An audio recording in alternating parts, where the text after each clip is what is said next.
algún tipo de intervención que el magistrado vaya a requerir en mi caso, de nosotros, de los psicólogos, ¿no?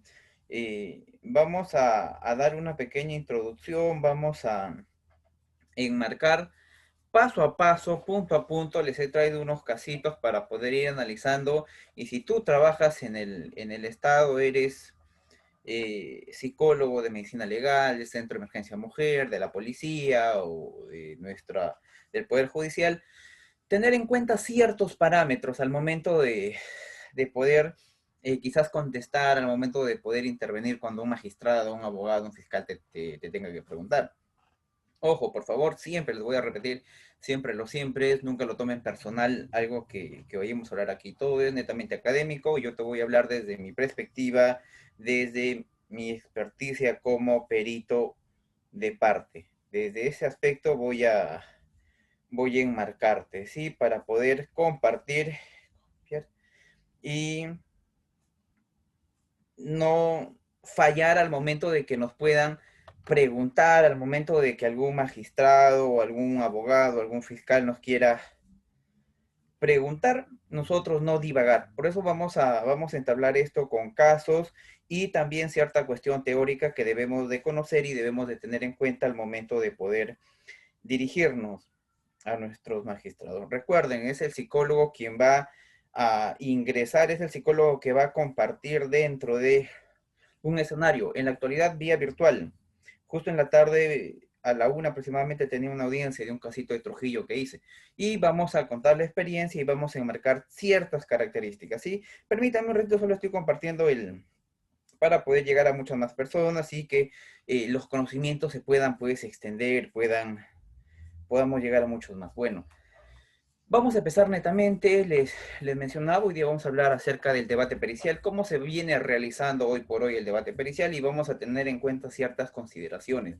Por favor, si tú eres abogado, si tú eres fiscal, no me llames a un psicólogo a audiencia solo para decirle, ¿no? ¿Cuántos años de experiencia tienes? ¿Cuántos grados? En toda tu profesión, ¿cuántas veces has evaluado un caso de violación? No.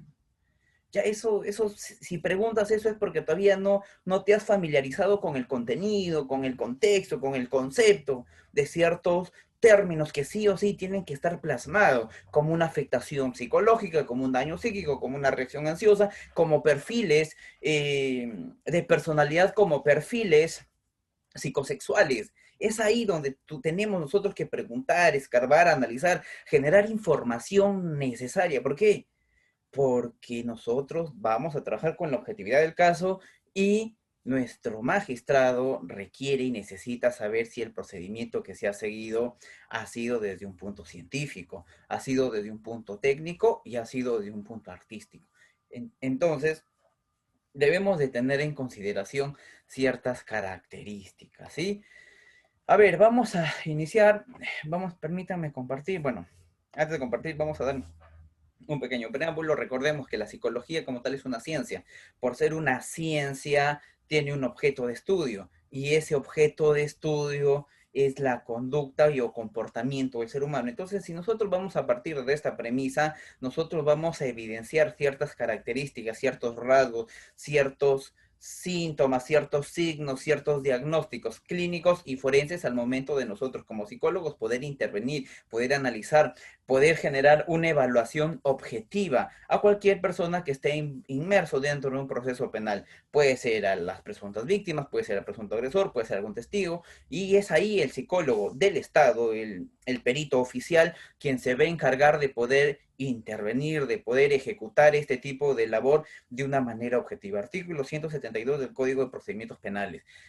El informe tiene que ser científico. Cuando yo hago referencia a un punto científico, recordemos esto, por favor. Nos estamos enmarcando a ciertas técnicas, a ciertas metodologías y a ciertos procedimientos para que esto pueda tener un sustento científico. Ojo, aquí el opinólogo no sirve. Todos pueden opinar, pero más Tú eres el experto de tu ciencia, de tu área, de tu carrera. Por eso es que tienes la experticia, por eso es que tienes los conocimientos. Y la unión de tu experticia más el conocimiento, pues vas a hacer una bomba de tiempo dentro de una audiencia. ¿Quién te va a cuestionar? Entonces es un poco complejo. Ahora debemos de tener en consideración también lo siguiente. Un abogado no puede cuestionar a un psicólogo. El abogado no puede decir, no, no es así, pues. Yo he estado en la conferencia del doctor Víctor el jueves. Él me ha dicho que no es así. Mira, no, no puedes hacer eso.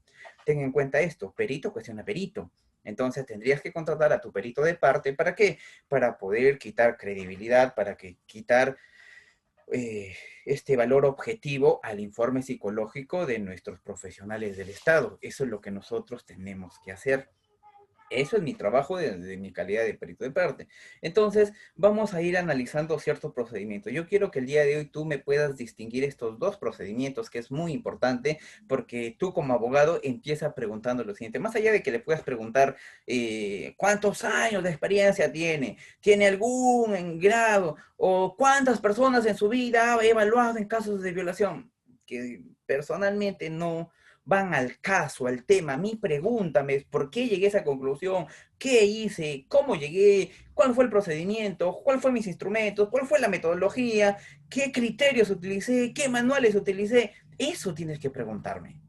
No solo preguntarme, no, ¿cuánta en toda tu vida o en todo, desde que egresaste a cuántos has evaluado? No, pues tienes que preguntarme cuestiones puntuales en relación a lo que estamos viendo, casos de violación sexual, casos de violencia sexual, perfiles psicosexuales. Esto vamos a analizar. Entonces, quiero que me puedas tener en cuenta este procedimiento por un punto. Tú como abogado pregunta lo siguiente. Al psicólogo que vayas a generar las preguntas o el interrogatorio, tienes que preguntarle primero, ¿qué tipo de metodología ha utilizado para poder llegar o cuál ha sido no, empecemos con esto.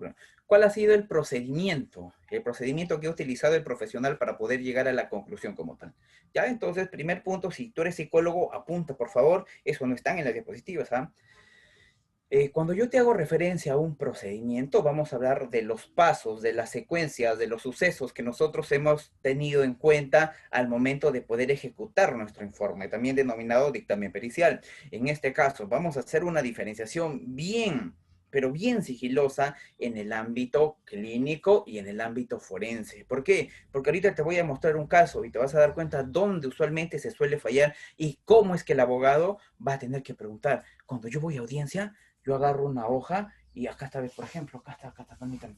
Yo agarro una hoja así lleno de preguntas, le lleno de preguntas y le doy al abogado, tome, pregúntele eso al psicólogo, a ver, corre, corre, porque no me van a llamar a mí a veces. Pero me dice, doctor, ¿qué le pregunto? Ya, pregúntale esto. Ah, pues es un trabajo, es un trabajo en equipo en el cual el psicólogo con el abogado van a cuestionar la otra parte. Entonces, cuando yo hablo de procedimiento, vámonos nosotros al ámbito clínico. Todo psicólogo en general, todo psicólogo tiene que manejar muy bien la parte clínica. Si tú no manejas entrevista y observación y no manejas psicopatología en el ámbito clínico, se te va a hacer muy complicado al momento de poder generar algún tipo de diagnóstico o dentro del propio proceso se te va a escapar mucha información. No vas a recopilar esa información necesaria. ¿Por qué? Porque no has practicado, no has analizado una buena entrevista y observación, que es muy fundamental. Entonces, vamos a hacer primero la diferenciación entre el procedimiento. Voy a hacer uno. Vamos a determinar netamente el ámbito clínico. ¿Qué se hace lo primero en el ámbito clínico? Cuando tú estás en una evaluación en el ámbito clínico, usualmente ten en cuenta esto, usualmente la persona que tiene esta deficiencia, este vacío, esta patología, este desorden, busca un psicólogo, busca un profesional. Doctor, mi hijito se está portando mal, doctor, no sé qué le pasa. Mira, tiene 7 añitos, ha vuelto a orinarse en la cama, algo le está pasando, no sé qué, doctor. ¿A dónde voy? Ya me he ido al chamán, me he ido al brujo, le he preguntado a la vecina algún secretito, no sé a dónde voy. Última fila está el psicólogo, pues. Vas al psicólogo y el psicólogo es ahí donde va a empezar a analizar. Lo primero, obviamente, esto es obvio, lo que vas a hacer fue los datos de filiación. ¿Qué son los datos de filiación? Datos personales de la persona como edad, apellidos, nombre, edad, sexo, no sé, dónde nació, hay ciertos datos de filiación importantes que tú tienes que tomar. Una vez que ya has tomado estos datos, ¿qué vas a hacer? El motivo de consultas. Un paciente, ¿sabes? Hace mucho cuando hacía mi serum, llegó a la posta y me dijo, doctor, ¿qué le digo? ¿Tienes un tiempito? Sí. ¿Qué pasó? Era el que manejaba el carro, pues la ambulancia. ¿Me puedes ayudar? Claro. A ver si está en mis manos, dime. Tengo miedo. Y yo le dije, pero el miedo está bien, es una reacción que todos tenemos. Más bien, quien no tendría miedo es anormal.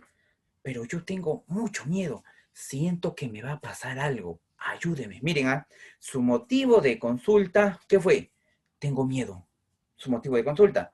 Pero el miedo será un problema, en realidad no. En realidad el miedo hasta un cierto grado es bueno porque te activa, te ayuda muchas veces a poder actuar. Entonces, digo, tengo miedo, pero ¿a qué tienes miedo? Bueno, ahorita tengo miedo a que mi mujer me engañe, me saque la vuelta. Justo ahorita, doctor, estoy pensando o está en mi mentecita de que ella se está acostando ahorita con alguien. Agarré el celular, le he llamado 2 veces y no me ha contestado. Le he vuelto a llamar otra vez. Timbre y timbra. Ahorita siento que está con alguien en mi cama y están haciendo el amor y yo aquí trabajando. Miren, ese miedo, cuando empezamos a profundizar un poquito más, no era solo el miedo, sino tenía que pensamientos de qué, pensamientos celotípicos, pensamientos paranoicos, de qué, de que alguien iba a traicionar, de que alguien iba a vulnerar esa confianza. Entonces, el psicólogo clínico empieza con todas las ramas y bueno, con todo el abanico de trastornos que pueda generar solo un miedo, o es como la ansiedad tiene diversos trastornos, tienen ansiedad como criterio, no necesariamente el TAG. ¿Qué es el TAG? Reacción trastorno de ansiedad generalizada, no necesariamente eso, sino hay varios también. Entonces es el psicólogo clínico que ¿qué hace? Que empieza a ver, ¿por qué ese miedo? Quiero buscar la etiología, la génesis, el inicio de ese problema. Y escarbas, escarbas, escarbas. ¿Qué quiero decir con escarbar? Recopilas información, información, información, como yo empecé haciendo. Miedo, pareja, se siente solo, piensa que está haciendo esto, desconfiaba en la gente. Ajá, ya me estaba dando criterios y ya estaba viendo, analizando el motivo, la etiología. Parte clínica, ojo, una vez que tú ya has terminado la parte de motivo de consulta, ya has analizado el motivo, vamos a la segunda parte, que es el famoso anamnesis. En la parte psicológica clínica, el anamnesis es muy importante porque te va a ayudar a recopilar antecedentes de la persona e historia personal y familiar, información muy relevante para yo poder determinar. Basta que yo pueda conocer el estilo de paternidad, que pueda conocer el tipo de castigo, que pueda conocer cómo ha sido criado, yo ya me voy perfilando a un tipo de personalidad.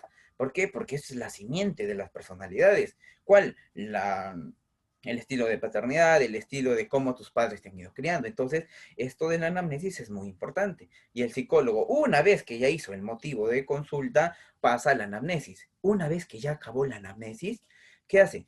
Muchos psicólogos a veces dentro de ese proceso, creo que tiene depresión mayor, pero no, tiene veintitantos años, pero también me parece límite. ¿Por qué? Trastorno límite, ¿por qué? Porque tiene conductas suicidas. Y en algunas veces he hecho autolesión, pero no sé, a veces también está muy eufórico. Creo que es bipolar ahora. Mira, ya cuando empiezas estas dudas, ¿qué haces? Empiezas a generar, a aplicar un instrumento psicológico. Este instrumento psicológico puede ser de corte proyectivo, puede ser de corte psicométrico. Es el profesional clínico quien va a escoger sus estrategias, sus herramientas necesarias para poder corroborar lo que haya visto. Si yo he visto en esta evaluación que creo que es una depresión mayor con síndrome psicótico, que creo que es un trastorno bipolar o que creo que es un trastorno límite de la personalidad, estoy entre esos tres porque ciertas características en la vida práctica, cuando tú evalúas, y los clínicos no me van a dejar mentir, cuando tú estás, hay síntomas similares. Por eso es que existe un diagnóstico diferencial, pues. Entonces, tú aplicas para este procedimiento, para esta situación, aplicas ¿qué? Un instrumento psicológico. Y eso va a depender del profesional. Una vez que tú has aplicado tu instrumento psicológico, ojo con esto, No es determinante un instrumento psicológico. Solo esto nos va a ayudar a corroborar lo que yo ya he visto. Es como nos va a ayudar a cernir. No, yo ya tengo tres cosas, pero nos va a ayudar a cernir para quedarme solo con uno. Eso lo que hace es el instrumento psicológico. Ya sabes, puede ser de corte proyectivo o puede ser de corte psicométrico. Eso depende de la experticia del profesional. Uno puede tomar solo proyectivo, ámbito clínico, ¿eh?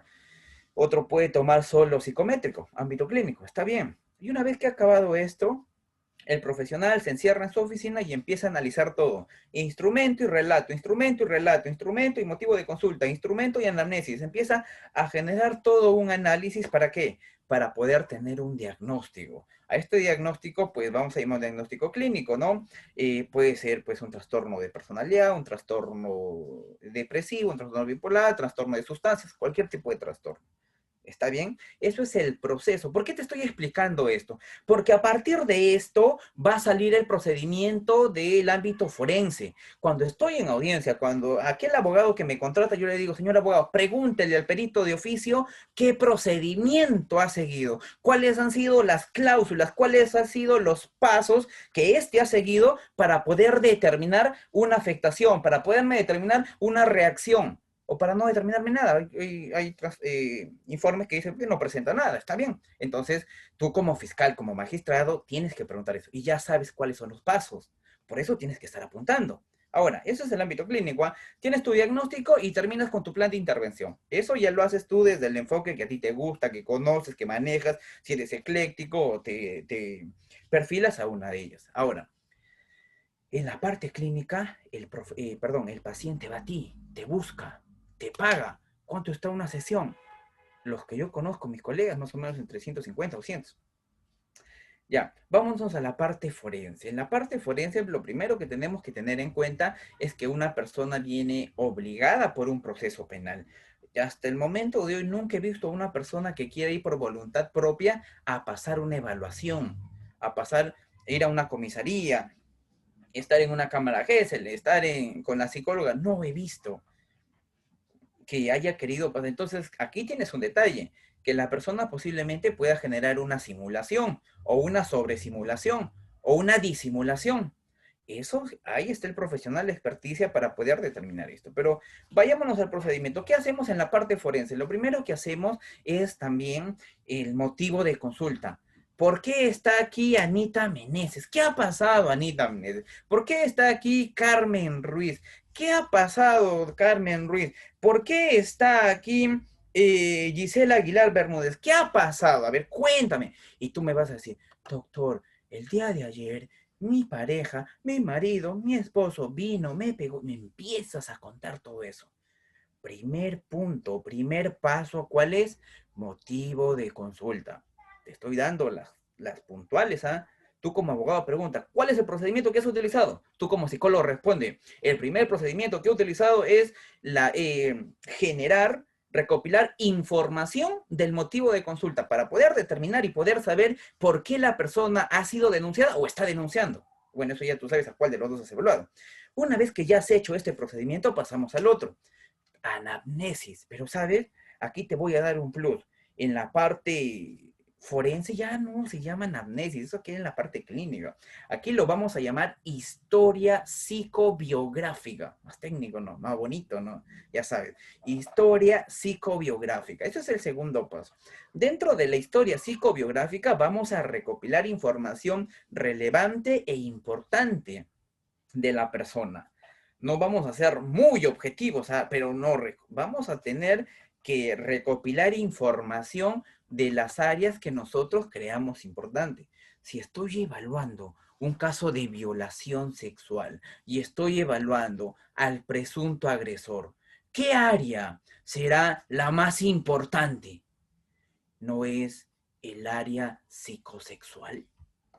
Entonces, es ahí donde tú le tienes que dar énfasis, es ahí donde tú tienes que ver a qué edad se masturbó, cuánto tiempo se masturbó, si va a casa de citas, cómo lo hace, cuánto tiempo lo hace, qué posición lo hace. Todo eso tú tienes que preguntar dentro del proceso de evaluación. Mira, ya te voy dando 2 puntos, ¿ah? Cuando el abogado te pregunta, doctora Carmen, ¿usted ha evaluado a Víctor Ernesto Ramos Zavala? Sí. ¿Cuál ha sido el procedimiento que ha utilizado? Primero, motivo de consulta. Segundo, historia psicobiográfica.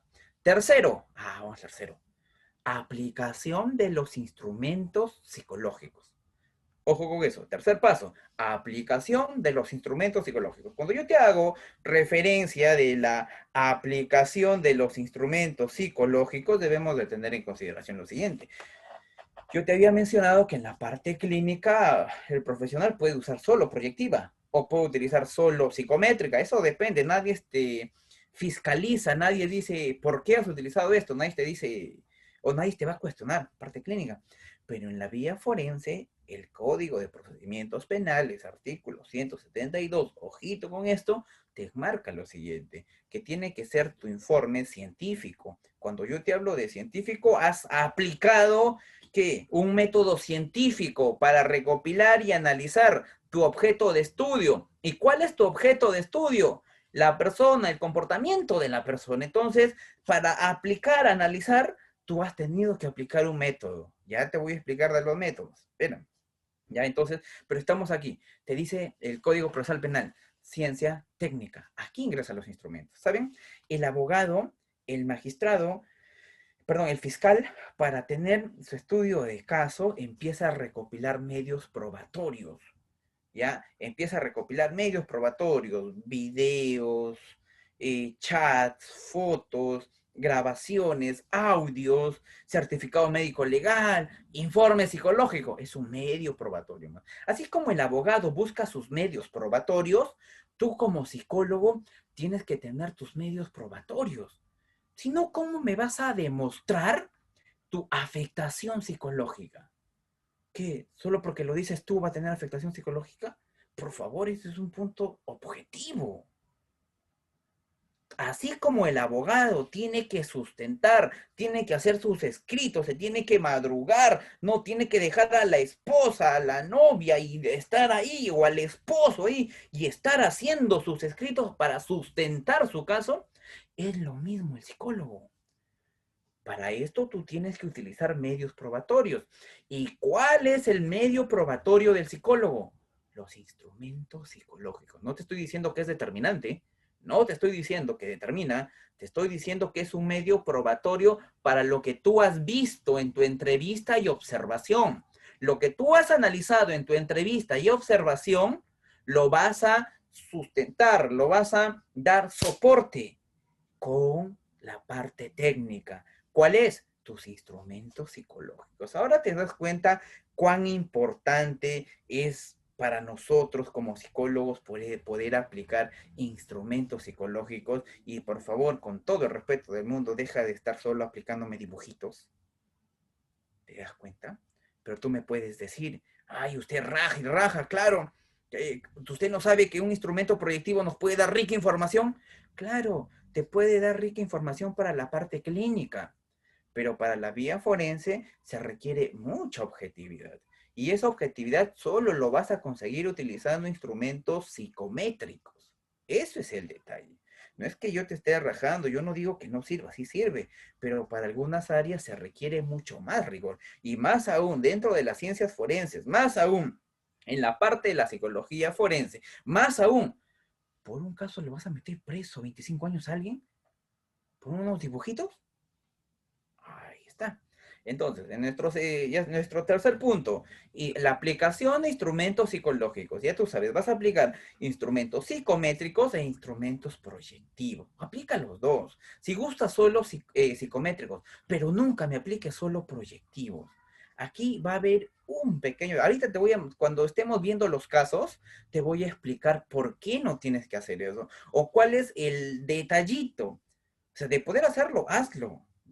Al final yo no me voy a venir perjudicado, pero cuando te llamen a audiencia, peor aún, cuando hay un perito de parte, ahí va a ser el detalle. Yo siempre digo lo siguiente, una audiencia es muy fácil cuando no hay un perito de parte, cuando no hay nadie que te cuestione, cuando no hay nadie quien te diga, mira, así no se hace, mira, irrumpiste en esto, mira, no debiste aplicar esto, mira. Claro, ahí se hace difícil, pues. Pero cuando no hay un perito de parte es fácil, ¿no? Es bien chévere. Por eso ponen, ¿no? I love you, psicología forense, vamos por más. Cuando tú te enfrentes, cuando tú tengas claro, académicamente, no es personal, te enfrentes con los conocimientos y tú sacas una teoría y yo saco otra teoría y tú te vienes con otra teoría y esto, eso es lo bonito, lo rico, lo enriquecedor de los debates. No solo, ¿se ratifica en sello firma? Sí, gracias, puede retirarse. No, pues para eso mamá me llaman. Por eso debemos de tener en consideración y debemos de tener en cuenta estos procedimientos. Una vez que tú ya has aplicado tus instrumentos psicológicos, vamos a pasar al cuarto punto. ¿Cuál es el cuarto punto? El análisis general que nosotros vamos a tener en relación a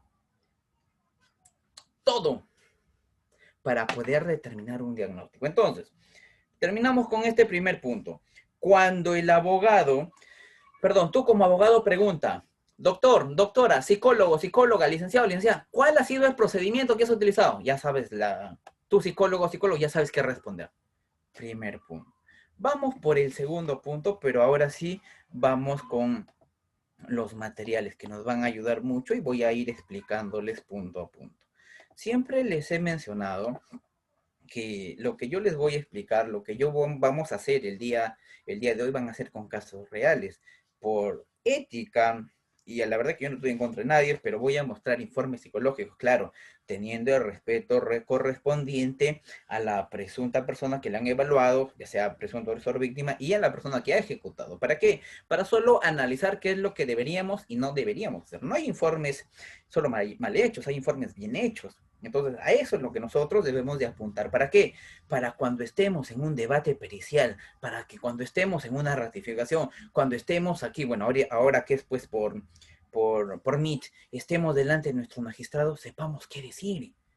No, sí, sí, sí, sí, no, no, no. Si no, tienes que estar seguro, tienes que estar pues con todas tus estrategias. Recuerda, el opinólogo aquí no sirve, porque es ciencia. Entonces, vamos con el primer punto. Miren, yo ya les había mencionado, ¿qué les había mencionado a ustedes? El proceso de evaluación. La segunda pregunta que ustedes me tienen que hacer en audiencia, queridos abogados o queridos fiscales, es lo siguiente. ¿Cuántas horas, escúchenme, cuántas horas se requiere o en cuántas horas, al profesional le vas a preguntar, ejecutó usted para determinarme a mí una afectación psicológica, para determinarme a mí un perfil psicosexual, para determinarme a mí una reacción ansiosa? ¿Cuánto tiempo se necesita? ¿Cuánto es el tiempo estandarizado que se utiliza? ¿Media hora?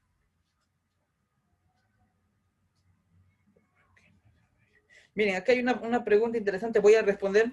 La doctora María Befi Correa me dice, ¿por qué no solo proyectivos? ¿Sabes cuál es el detalle de los proyectivos? Es que los proyectivos son interpretativos y por ser interpretativos son subjetivos y porque son subjetivos no ingresan a las ciencias forenses, hay mucha subjetividad. Yo en una clase pasada que tenía con mis alumnos le puse en una cabeza y le digo, ¿qué significa la cabeza? Muchos me dijeron, doctor, problemas orgánicos. O sea, no, no, no, eso es narcisismo. No, no, no, eso es problemas intelectual, doctor. No, no, no, eso es problemas con narcisismo y un poco de problema intelectual. Quiere compensar ahí. Mira cuántas respuestas hay a un solo gráfico. Les preguntaba, cabello. Doctor, mira, cabello, su cabello es amplio, es seductora. No, no, no, mira, cabello anglo, es histriónica. No, no, no, cabello anglo, tiene problemas psicosexuales.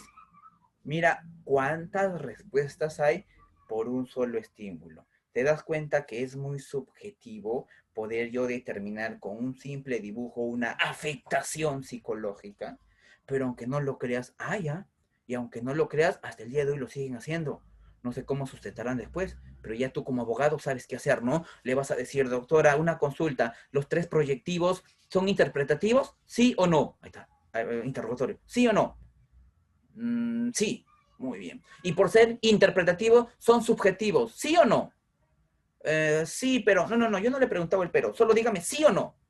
Sí, muy bien. Y si es interpretativo, mira esto, ¿con qué guía, manual, libro interpretó usted? Yo te puedo dar solo aquí unas respuestas.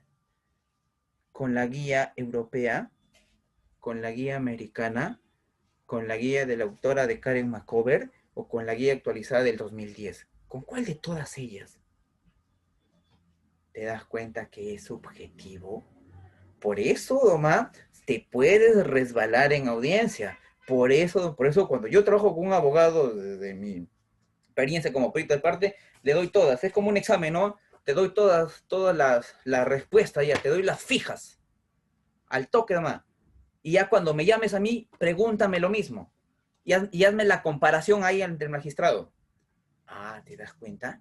Es por eso de que tenemos que tener en consideración esto. Ya. Entonces, yo les había mencionado a ustedes, les había hecho referencia al proceso de evaluación. Ahora, la segunda pregunta que nosotros tenemos que marcar, tenemos que mencionar, tenemos que decir es lo siguiente. ¿Cuánto tiempo se toma, se demora, se analiza para poder tener un diagnóstico forense objetivo? Ahora sí, nosotros nos vamos aquí. Todos conocemos esto, la guía psicológica forense del forense en casos de violencia contra las mujeres y los integrantes del grupo familiar, que fue descrita por Medicina Legal. Entonces, hay que basarnos a esta guía. ¿Qué me dice a mí la guía? Que esta evaluación tiene que ser, ¿cuánto? Tiene que ser por 4 horas, porque cada hora es una sesión. Entonces, cuántas sesiones necesitas para poder determinar 4 sesiones? Ahí no te dice en un solo día, no te dice en una sola evaluación, ¿eh? Te dice 4 horas, sesiones, cada hora es una sesión. ¿Recuerdas lo que te dije al inicio? ¿Qué haces en la primera sesión? Motivo de consulta. ¿Qué haces en la segunda sesión? Historia psicobiográfica. ¿Qué haces en la tercera sesión? Aplicación de instrumentos. ¿Qué haces en la cuarta sesión? Analizas todo el procedimiento. Ahí están tus 4 horas, pues. Esas 4 horas, muchos profesionales lo hacen en una sola hora. Perdón, no en una sola hora, sino en una sola sesión. 4 horas en una sola sesión. Yo te pregunto lo siguiente, y ahora sí, por favor, quiero leerlos. Quiero leerlos, o sea, por favor, psicólogos o psicólogas, escríbanme. Vamos a hablar con ciencia para que después no digan, ay, es que es un rajón, ay, es que no sabe. ¿Cuánto es lo normal de atención y concentración de una persona? ¿Cuánto es lo adecuado? ¿Cuánto dura así, a carta cabal, al 100%, el estadio de atención y concentración de una persona? A ver, los leo.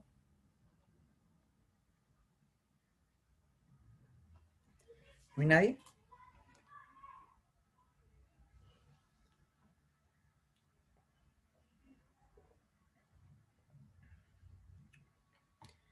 ¿Me están escuchando o no me están escuchando? ¿O no se me escucha?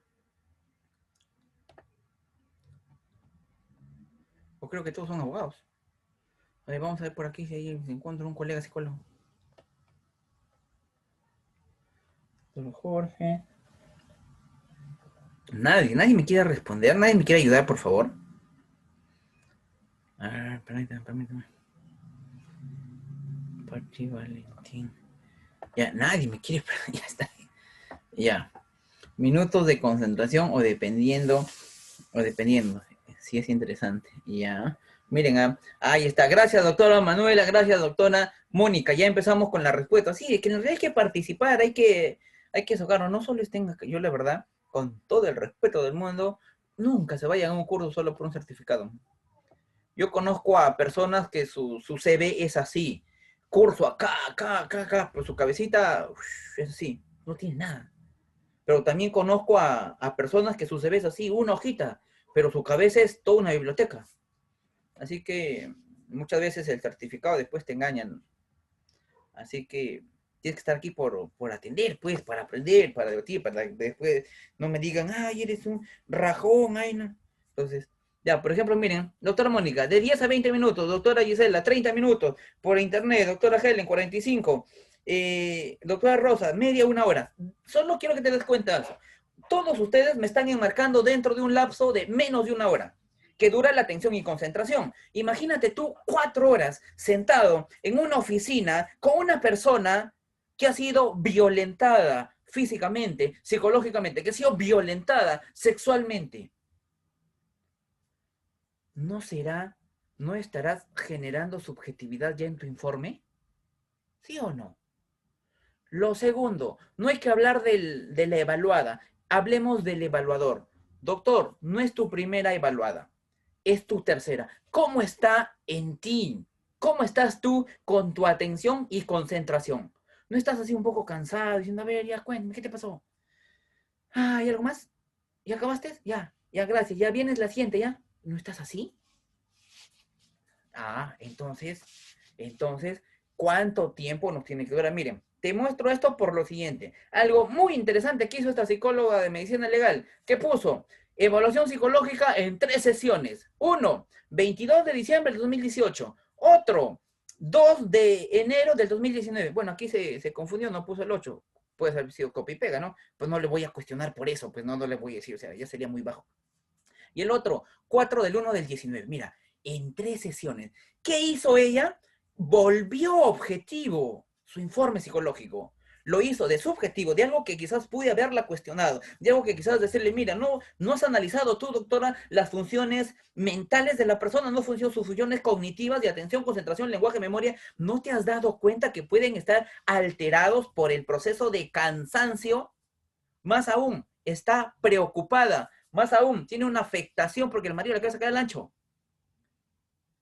Entonces, ¿qué sucede? Aquí la guía no te dice que sea la evaluación en un solo día. Solo te dice, tiene que ser 4 horas.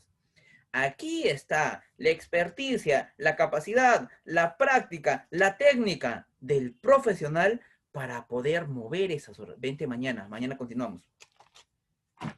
Vente acá 2 días, mañana tengo todo lleno, tengo evaluación, vente pasado mañana, ahí tengo un espacio, tengo 1 hora.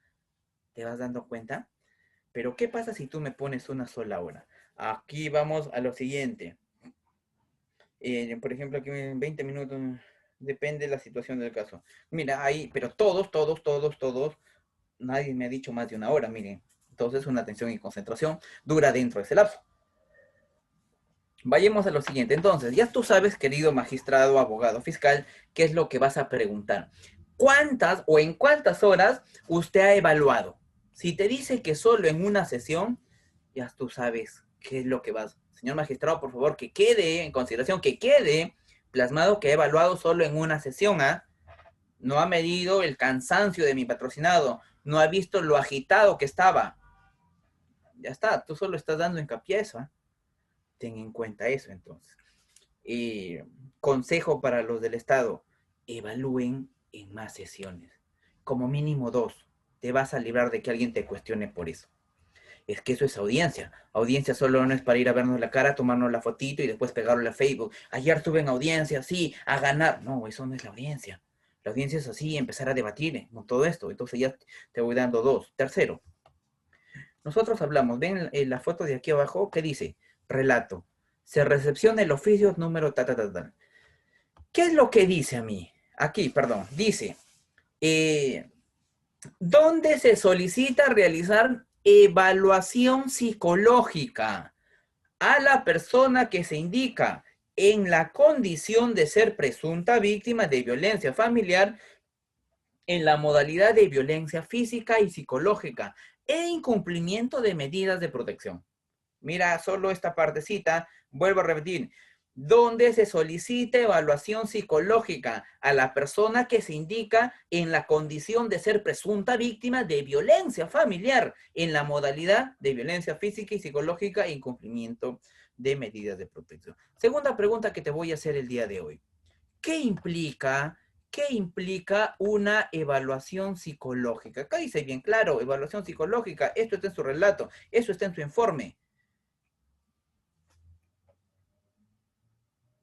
Escríbeme, ¿qué implica una evaluación psicológica? ¿Qué entiendes tú como psicólogo, como psicóloga? ¿Qué es verdaderamente una evaluación psicológica? ¿Qué es?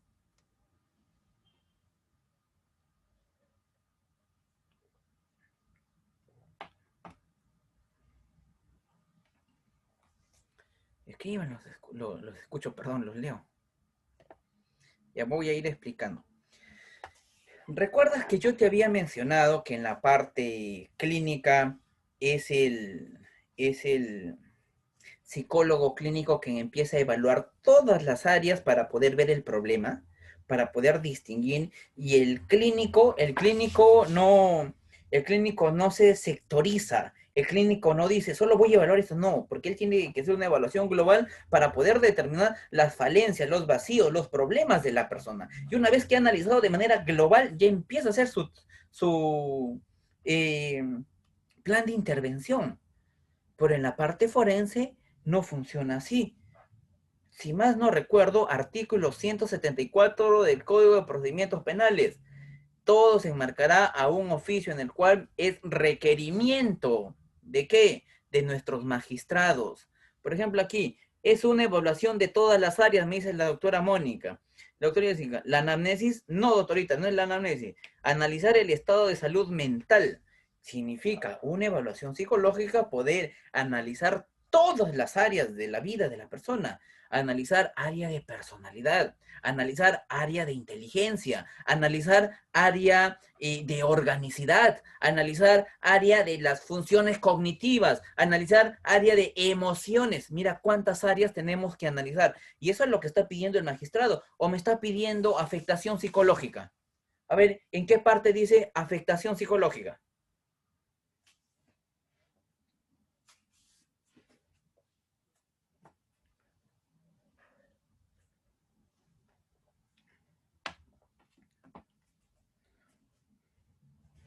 Por ejemplo, aquí el doctor Rafael Ibarra, la evaluación psicológica tiene un carácter clínico, no forense. Sí, por supuesto, por eso, doctores, que ya explicamos el proceso de evaluación clínica.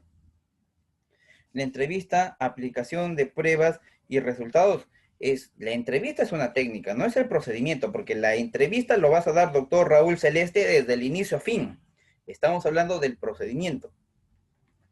Ya, a ver, vamos por acá. ¿Qué dice? Pruebas psicológicas, analizas aumentada, pruebas psicológicas, Macover, no. La evolución del peritado depende del oficio del solicitante. Por supuesto que sí, doctora Basti. La evaluación del peritado depende del oficio del solicitante. Entonces, si nosotros nos ponemos a analizar la parte de aquí, a mí aquí me está solicitando, me está pidiendo una evaluación o determinar una afectación psicológica, por supuesto que no. Aquí a mí me está diciendo determinar una evaluación psicológica. ¿Qué quiere decir? Que el profesional, que el trabajador de medicina legal ha tenido que generar una evaluación general, ha tenido que para ver inteligencia tomarme una escala de Wechsler, ha tenido que para saber personalidad tomarme pues instrumentos como el Milon como mínimo, ha tenido que para poder ver la parte de organicidad, he tenido que tomarme instrumentos que me dan organicidad, por ejemplo el neuropsi, un neuropsi, no sé cómo se llama, ese instrumento, ha tenido que tomarme estos instrumentos porque no le están pidiendo afectación. ¿Te das cuenta que aquí no es problema del psicólogo, sino es problema de quien pide el oficio? ¿Y quién pide el oficio?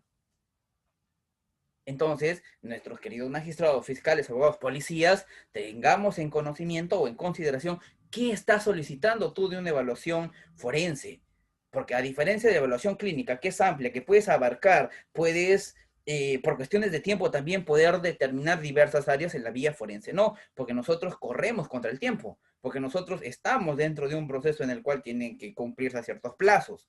Entonces tú tienes que ser objetivo al pedirme, ¿qué quieres de la persona presunta víctima de violencia familiar? Yo te puedo decir lo siguiente, si la psicóloga aquí me determinó afectación, le digo, ¿por qué te ceñiste a una afectación?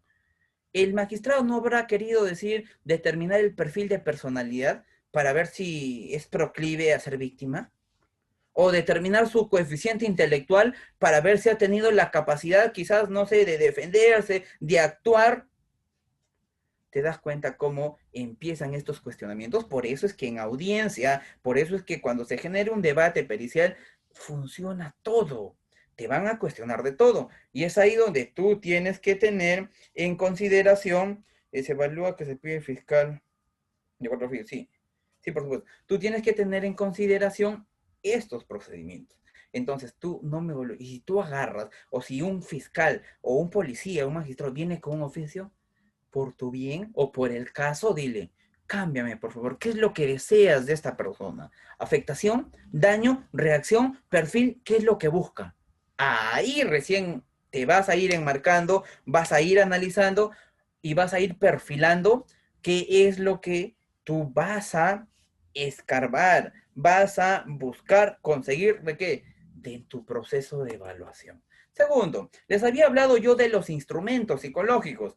Cuando yo hago referencia a instrumentos psicológicos, mira la objetividad de este profesional, o bueno, en este caso fue mujer, la objetividad de esta profesional al momento de poder ejecutar. Instrumentos aplicados. Bueno, aquí hay que tener en consideración lo siguiente: el formato de consentimiento informado no es un instrumento aplicado, por ejemplo. Esto es solo un formato, es un consentimiento para que la otra persona de manera consciente, sin en pleno uso de sus facultades mentales, me dé a mí la potestad, la libertad de poder escarbar en todas las áreas de su vida y aplicarle todos los instrumentos requeridos y el tiempo que sea necesario. Eso es un consentimiento, pero por eso no le voy a cuestionar por eso, pero te das cuenta que sería muy vago, muy vacío cuestionarle por eso, decirle, psicóloga, usted, ¿por qué me puso el consentimiento informado aquí? No es que no es un instrumento, no, pues ahí no puedes cuestionar. Puede sí, pero es muy vago. Hay que cuestionar cosas más objetivas, donde vamos a darle más. Eso no. Pero, ¿por qué puse esto? Para que ustedes puedan analizar y poder determinar lo siguiente. Mira los instrumentos que aplicó la profesional, ¿ve? Inventario de ansiedad Busch-Durk. ¿Qué mide esto? Mide agresividad. Inventario de autoevaluación de ansiedad de estado y ansiedad rasgo. ¿Qué mide eso? Valga su nombre, ansiedades. Inventario de estilo de personalidad de Milo. ¿Qué mide eso? Personalidad. Y a esos 3 instrumentos psicométricos lo agregó 2 proyectivos: persona bajo la lluvia y la figura humana. ¿Te das cuenta la objetividad que ya me genera dentro de un proceso de evaluación, que ya me genera y que se cubre con eso? Porque tu protector al momento de que alguien te cuestione. La tercera pregunta que me tienes que hacer, señor magistrado: también se consideran que muchas de las pruebas psicométricas aplicadas para la medición son validadas y aplicadas en nuestro contexto. De no estarlo, sería válida la evaluación. Doctor Raúl Celeste, haciendo hincapié a esto, tú me podrás decir lo siguiente: doctor, yo he agarrado, he buscado el Busch-Durk y no está validado en Perú. Entonces, ¿por qué lo aplica? ¿Por qué lo toma esta profesional? Ya, esto no vale, pues no está validado, no está estandarizado. Claro, pero ¿sabes? Esta bendita guía, esta hermosa guía, en la página 123 y 124, bueno, desde la 22 a la 24, te muestra 43 instrumentos psicológicos que tú puedes aplicarlos, así estén validados o no. ¿Por qué? Porque este manual fue hecho por expertos, este manual fue hecho por personas especialistas, en el cual se basaron de muchas guías, libros, teoría y experiencias de su vida para poder analizar y determinar qué tipo de instrumento tomar. Antes del 2016, antes de que salga esta guía, si tú me decías lo que me está diciendo ahorita el doctor Raúl Celeste en relación, doctor, esa prueba no está validada ni estandarizada, tenía valor. ¿Por qué? Porque no había algo que te sustente. Y es verdad, en Perú tenemos muy pocas pruebas psicológicas o instrumentos psicológicos que son validados o estandarizados. No lo hay. Pero aquí, ahora, a partir del 2016 en adelante, así las pruebas no estén validadas, te validan y te facultan. ¿Por qué? Porque esta guía tiene un número de resolución. Y si alguien a mí me dice, imaginemos que yo trabajo en el Estado y me dice el perito de parte, los instrumentos que usted ha aplicado no son validados ni estandarizados. ¿Y a mí qué michi? Dile pues a los que crearon la guía, a mí no me digas, dile a ellos, porque yo me estoy basando en un protocolo, me estoy basando en un procedimiento y me estoy basando a las herramientas y técnicas que ellos me dan. Quéjate ya, no te quejes conmigo. ¿Simple o no? Porque no te pueden cuestionar por esto. Y perdón, y con todo respeto, quien te cuestionaría por eso es que no conoce la guía, pues. No conoce. Y está viviendo por los años pasados. Por ejemplo, disculpe, ¿cómo se llama la guía? Recién entro, doctor. Doctora Jessica Zaire, ahorita le digo, ¿cuál es el nombre de esa guía, por favor? Doctora Natalie.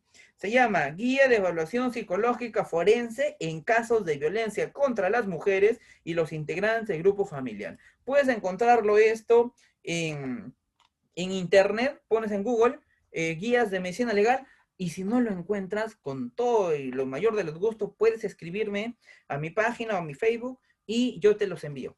No hay ningún problema. La guía es base, doctor. Por supuesto, es que es la guía, pues por eso yo les hice referencia de antes. Tenemos que diferenciar el proceso clínico, que es amplio, que es, no hay reglas, tú tomas tus propias reglas, pero, a ver, ¿Cuál es su Facebook? Víctor Ernesto Ramos Zavala. Pero en la parte forense, tú te tienes que ceñir a protocolos, estándares, guías, procedimientos. Y es ahí, señor juez, señor fiscal, señor abogado, que tú me tienes que preguntar. Yo te estoy dando ya las preguntas y psicólogo, ya te estoy dando las respuestas. ¿Ah? No me vayas a decir otra cosa, por favor. Instrumentos psicológicos. Pero, ¿sabes? Te voy a dar solo esta tareita. Yo les había dicho que los instrumentos que se tienen que aplicar tienen que estar dentro de las guías. Revisa a ver si dentro del inventario de autoevaluación de ansiedad, estado y rasgos hay en la guía. No le está. Entonces, eso sí sería un punto de cuestionamiento.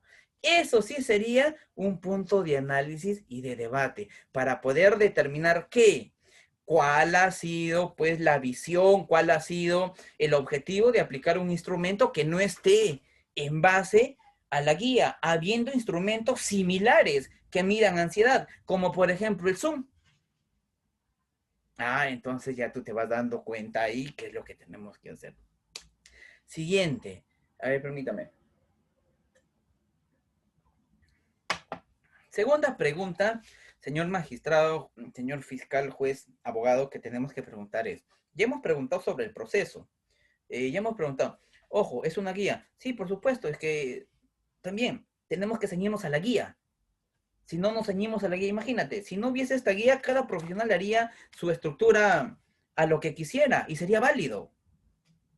Pero tenemos que ceñirnos a esta guía. Por lo menos los del Instituto de Medicina Legal y Ciencias Forenses tienes que ceñirte.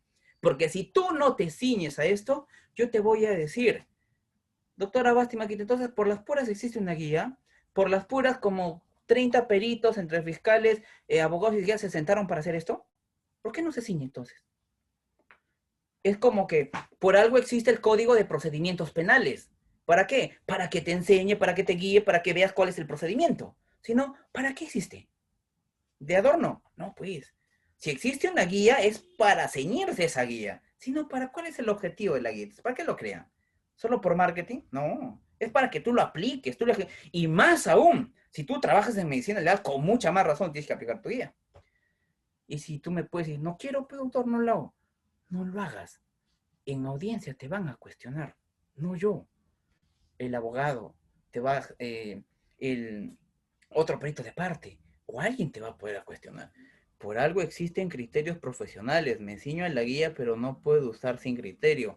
Obviamente, obviamente, por supuesto que sí. ¿Qué te enmarca la guía? Un proceso. ¿Y qué te enmarca la guía? La estructura. Eso, yo me tengo que ceñir a eso. Pero más no me puedo ceñir a qué? A la ciencia que yo manejo. ¿Cuál es? Psicología. A eso ya es tu experiencia. Por ejemplo, a mí la guía me dice que yo tengo que evaluar en 4 horas. Pero aquí viene el detalle. Aquí lo que me dice la autora, el criterio profesional. Pero a esas 4 horas, ¿qué pasa? Tú lo puedes hacer en 2 sesiones. Tú lo vas a enmarcar en 3 sesiones. Y viene ahí la experiencia que tú vas a ejecutar. Entonces, es el conjunto de esto. Por ejemplo, ellos se encuentran en Google en la página del Ministerio Público. Muy pronto aparecerá otra actualizada. En ella está el psicólogo. Esa guía ya debería de salir de auge y debería salir otra. Muy pronto, ¿cuándo será ese muy pronto? Yo escuché eso el año pasado que iba a salir muy pronto. Doctor Esther, ¿cuándo será pronto? No lo sé, no sabemos. Hasta que no salga, nosotros no podríamos hablar de otras guías. Yo no puedo referirte del CIE 11 hasta que no esté en Perú, pero ya está a nivel, en otros países lo manejan, pero Perú todavía se maneja el CIE 10, entonces tenemos que seguir con el CIE 10. A ver, está en actualizaciones, por ello estamos en la guía desde el 2016 será. Ya, vamos por aquí. Otro. A la fecha, la respuesta, miren, presenta indicadores de afectación psicológica compatible a los hechos de investigación. Queridos participantes, bueno, queridos abogados, cuando tú encuentres en un informe psicológico presenta indicadores de afectación psicológica y no están, ¿qué tipo de afectación? Cuestionas, pregunta, indaga. ¿Por qué? Porque se supone que el informe psicológico tiene que ser objetivo. Y tú me tienes que enmarcar qué tipo de afectación. Existen 3 tipos de afectación. Hablamos de una afectación cognitiva, hablamos de una afectación emocional y hablamos de una afectación comportamental. ¿Cuál de esas 3 tiene? ¿Ven ahí? No se ve. Entonces, ¿qué sucede? Si tú como profesional, como abogado, no encuentras eso, puedes cuestionar. Y tú como psicólogo, les recomiendo que puedas determinar y describir ahí qué tipo de afectación psicológica tú has observado, tú has analizado y has podido determinar. Porque la afectación se va a dividir en tres áreas. Yo no sé si esté en las tres áreas, yo no sé si esté en un área, yo no sé si solo esté en dos. Es por eso que debemos de poder determinar esto. A ver, vamos por acá. Otro. Les había también mencionado que un proceso de evaluación se realiza en 4 horas. ¿Por qué les vengo diciendo todo esto? Porque esto es el punto de análisis, ese es el punto de debate en una audiencia. Esto se tiene que debatir. No me vas a llamar, vuelvo a repetir, netamente solo para rectificar mi sello y firma. Para eso, Domán, no llames a tu perito, ya sea del Estado o particular. Tienes que llamarle para que te pueda esclarecer. Ya te dije, el procedimiento, las horas, los instrumentos. Mira, cabe otro del 05, una sola evaluación. Y ya te dije, ¿en una sola evaluación se puede determinar? Por supuesto que no. Segundo, instrumento y técnica. Vemos aquí dos instrumentos proyectivos. ¿Qué te genera un instrumento proyectivo? Ya tú sabes, objetividad, perdón, subjetividad. Entonces, lo recomendable que es, aplica un instrumento psicométrico. No, no hay tiempo. Sí lo hay. Contenido. Personalidad en estructuración tendiente a la extroversión, de comportamiento y humor variable, situaciones estresantes, denota rasgos ansiosos depresivos. Aquí hay que tener ciertos cuidados con ciertos términos. Por ejemplo, si tú vas a poner algún tipo de rasgos depresivos, hay que tener en consideración que la depresión como tal, si nosotros analizamos nuestro DSM-5, tiene una carga genética muy alta. Entonces, si tú me pones abajo presente indicadores de afectación psicológica, yo puedo decirte lo siguiente, y dime, esas características que tú has encontrado no es por la depresión o por los rasgos depresivos que ella viene acarreando, teniendo en cuenta que la depresión tiende a tener un grado de biológico alto. Entonces, lo ideal es que tú puedas describir, puedas analizar de una manera más objetiva. Ojo, vuelvo a repetir, aquí también tienes que describirme qué tipo de afectación psicológica, si es a nivel cognitivo, si es a nivel emocional o si es a nivel conductual. Una más, vamos por acá. Ya, estamos con tiempo todavía. Una más.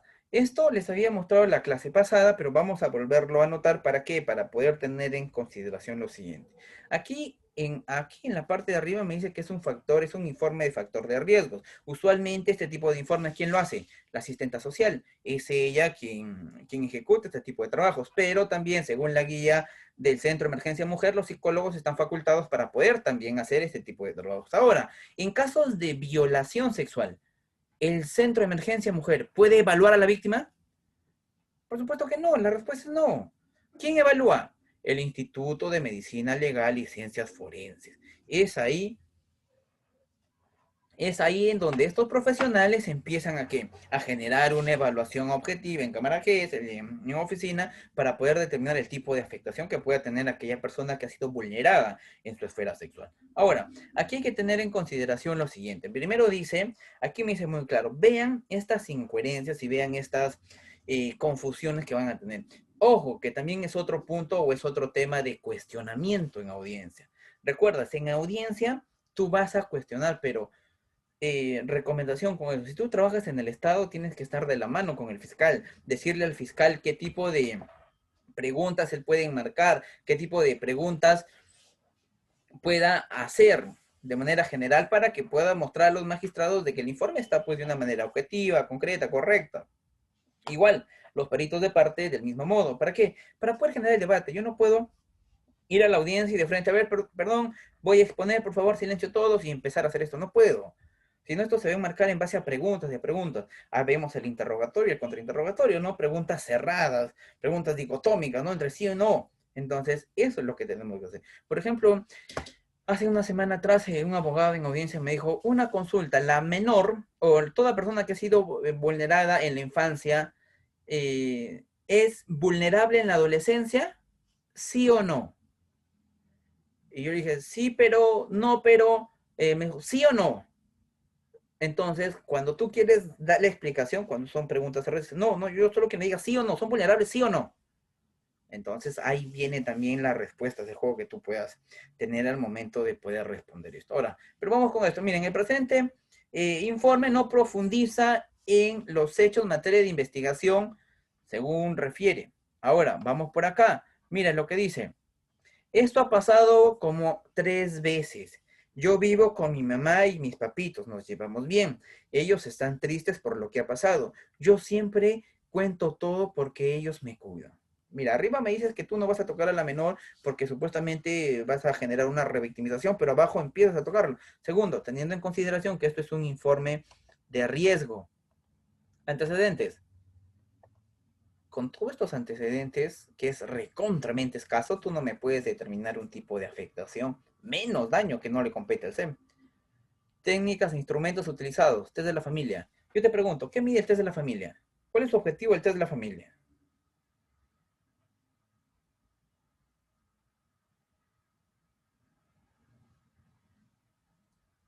A ver, el test de la familia, ¿qué llega a medir?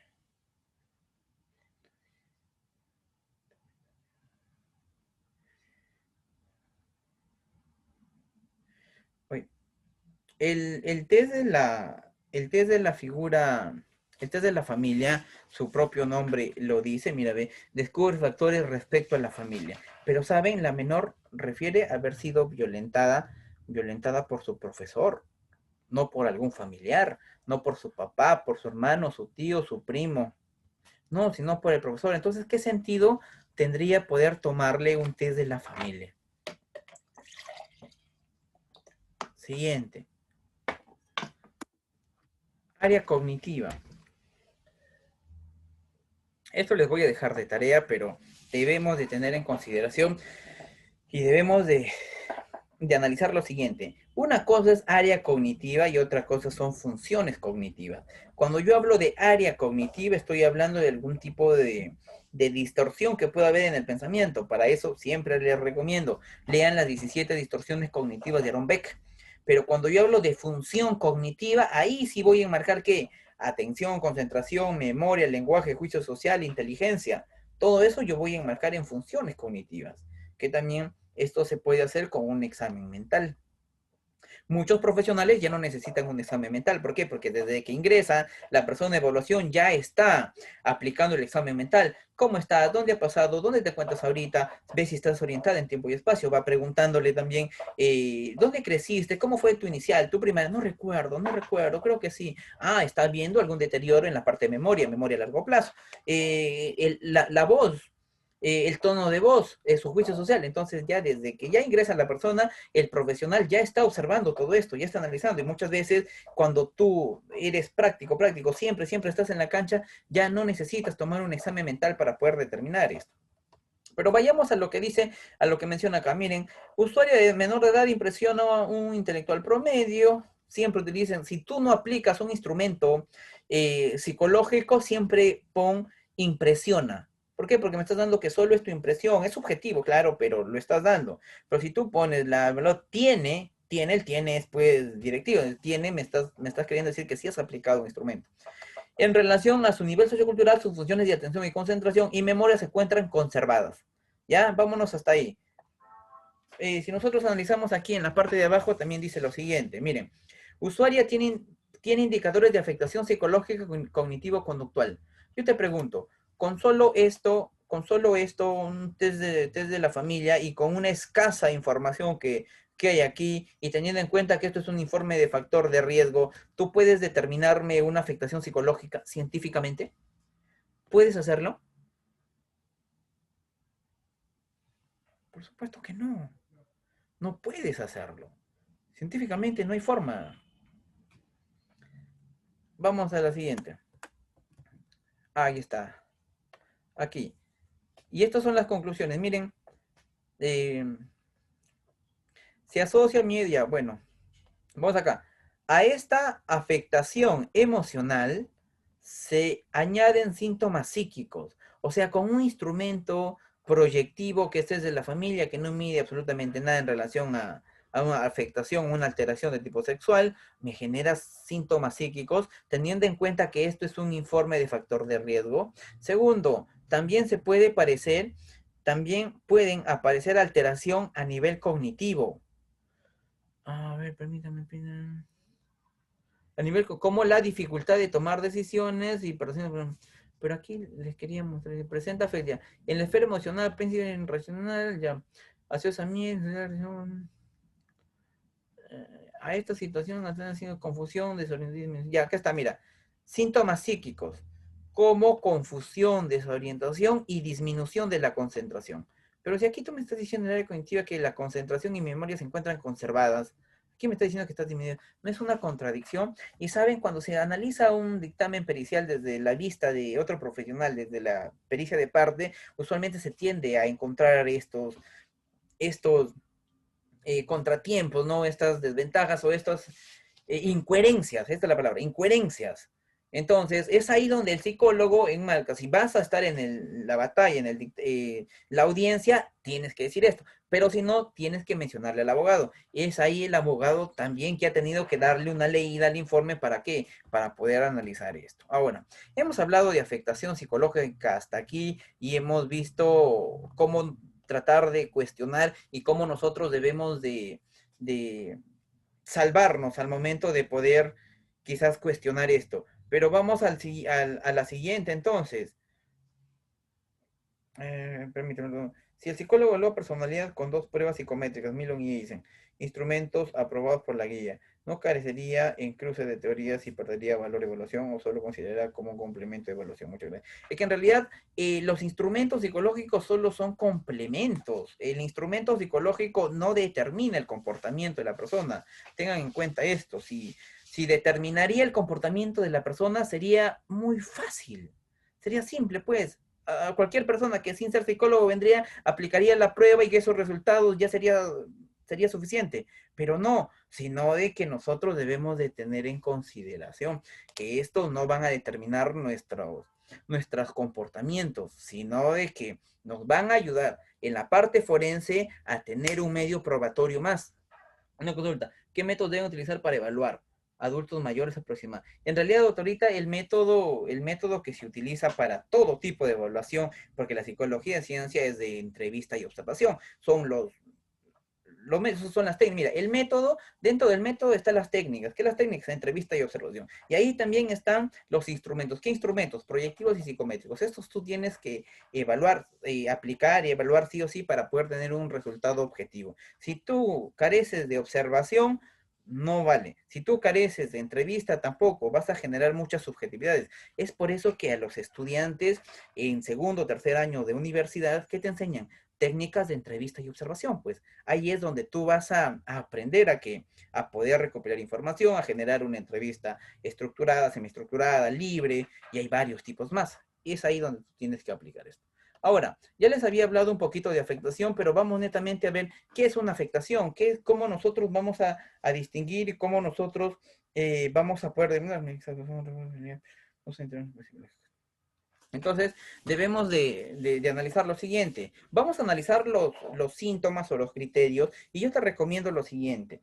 Estos síntomas estos criterios que vamos a ver hoy, apúntalos. ¿Sabes por qué? Para que cuando tú hagas tu informe psicológico y me pongas afectación psicológica, vas a dividirme pues en cognitivo, emocional y comportamental.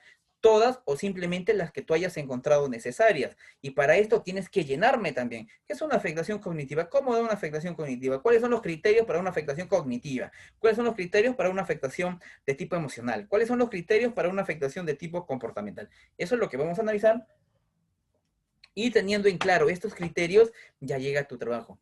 Armarlo ahí. Generar prosa, generar una buena estructura. Recuerda, el tercer punto que te manda tu código de procedimientos penales, ya te dije, ciencia, técnica, y el tercero, ¿sabes cuál es? Arte. Es ahí el arte en el cual es la capacidad de poder redactar, la capacidad de poder narrar, la capacidad de poder generar tu informe psicológico. ¿Muchos tienen esto? No. Lastimosamente, no muchos desarrollan esta capacidad de poder tener ese criterio de poder hacer, pero esto lo vas a lograr netamente si sigues practicando, practicando y si tienes información en tu cerebrito. Yo siempre digo lo siguiente, si no está en almacén, no sale a repisa. ¿Qué quiere decir? Si no está en tu cabecita, no, ¿cómo vas a ejecutar después. Acá el doctor adultos mayores de 75 años. ¿Qué prueba psicológica? Doctorita, las pruebas, doctora Patti, las pruebas va a depender de qué es lo que usted quiere evaluar. ¿Qué quiere saber tú de la persona de 75 años? ¿Qué quiere saber? Su estado mental, estado de salud emocional, su inteligencia. Dependiendo de lo que usted vaya a buscar, ahí va a perfilar qué tipos de instrumentos vaya a utilizar. Entonces vamos a ver algunos criterios y tú como abogado ten en cuenta también esto porque también estos tienes que verlo tú en el informe, porque si no hay, ¿cómo vas a sustentar esto? Primero, presencia de síntomas, recuerdos angustiosos recurrentes. Segundo, sueños angustiosos recurrentes. Por ejemplo, yo te hago una pregunta. Cuando yo hago referencia a recuerdos angustiosos recurrentes, este tipo de afectación, ¿dónde iría? ¿Cognitiva, emocional o comportamental? ¿En cuál de estas partes iría recuerdos angustiosos recurrentes?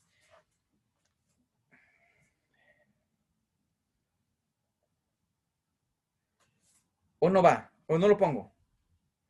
Claro, mira, ustedes solitas me están dando la respuesta de cognitiva, por supuesto. Es una afectación cognitiva. Entonces, si es una afectación cognitiva, tú me vas a... Ahí está, no se apagó mi mamá.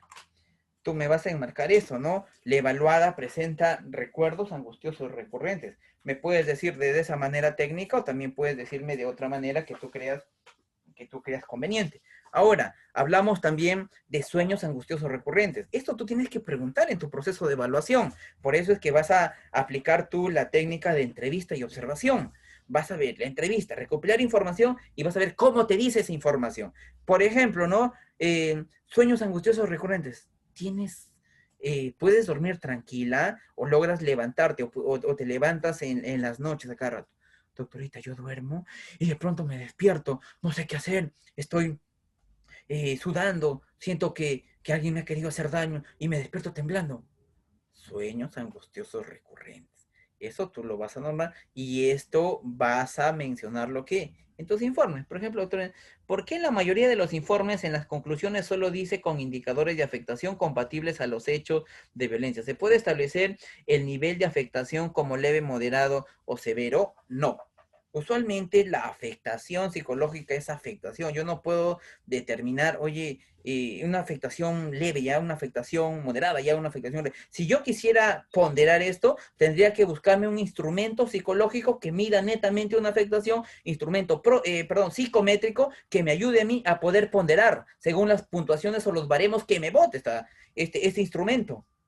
Me va a ayudar a lo que yo he visto. Yo he visto afectación de un punto general, pero yo no puedo determinar solo porque, yo creo que la doctora Gisela tiene una afectación leve, yo creo. No, aquí no funciona, yo creo. Aquí tú tienes que demostrarme que me tienes que demostrar desde un punto objetivo. Entonces, la afectación psicológica tú no lo puedes ponderar entre leve, moderado o severo. No hay. La afectación es afectación. Es como que a veces nosotros al pecado queremos ponderarlo, ¿no? Cuando cometemos algo, ¿no? Ay, que es o la mentira, queremos poner, es una mentirita blanca. No, es que la mentira es mentira, haya sido grande o pequeña, mentira es mentira. Es lo mismo. La afectación como tal es afectación. Yo no puedo decir que una persona haya tenido moderado, leve. Para esto, vuelvo a repetir, tendría que haber un instrumento de evaluación. Pero en Perú, por lo menos, no hay un instrumento que mida netamente una afectación psicológica.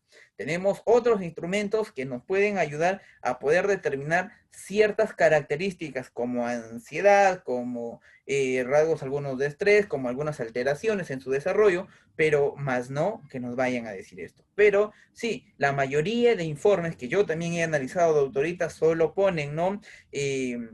Indicadores de afectación psicológica compatibles a los hechos.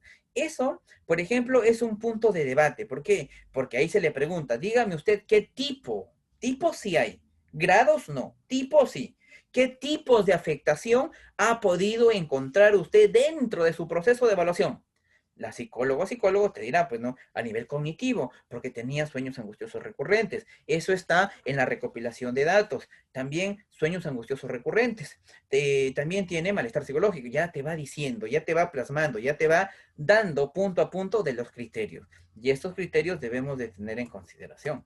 Ahora, ay, Creo que me chocó, ya.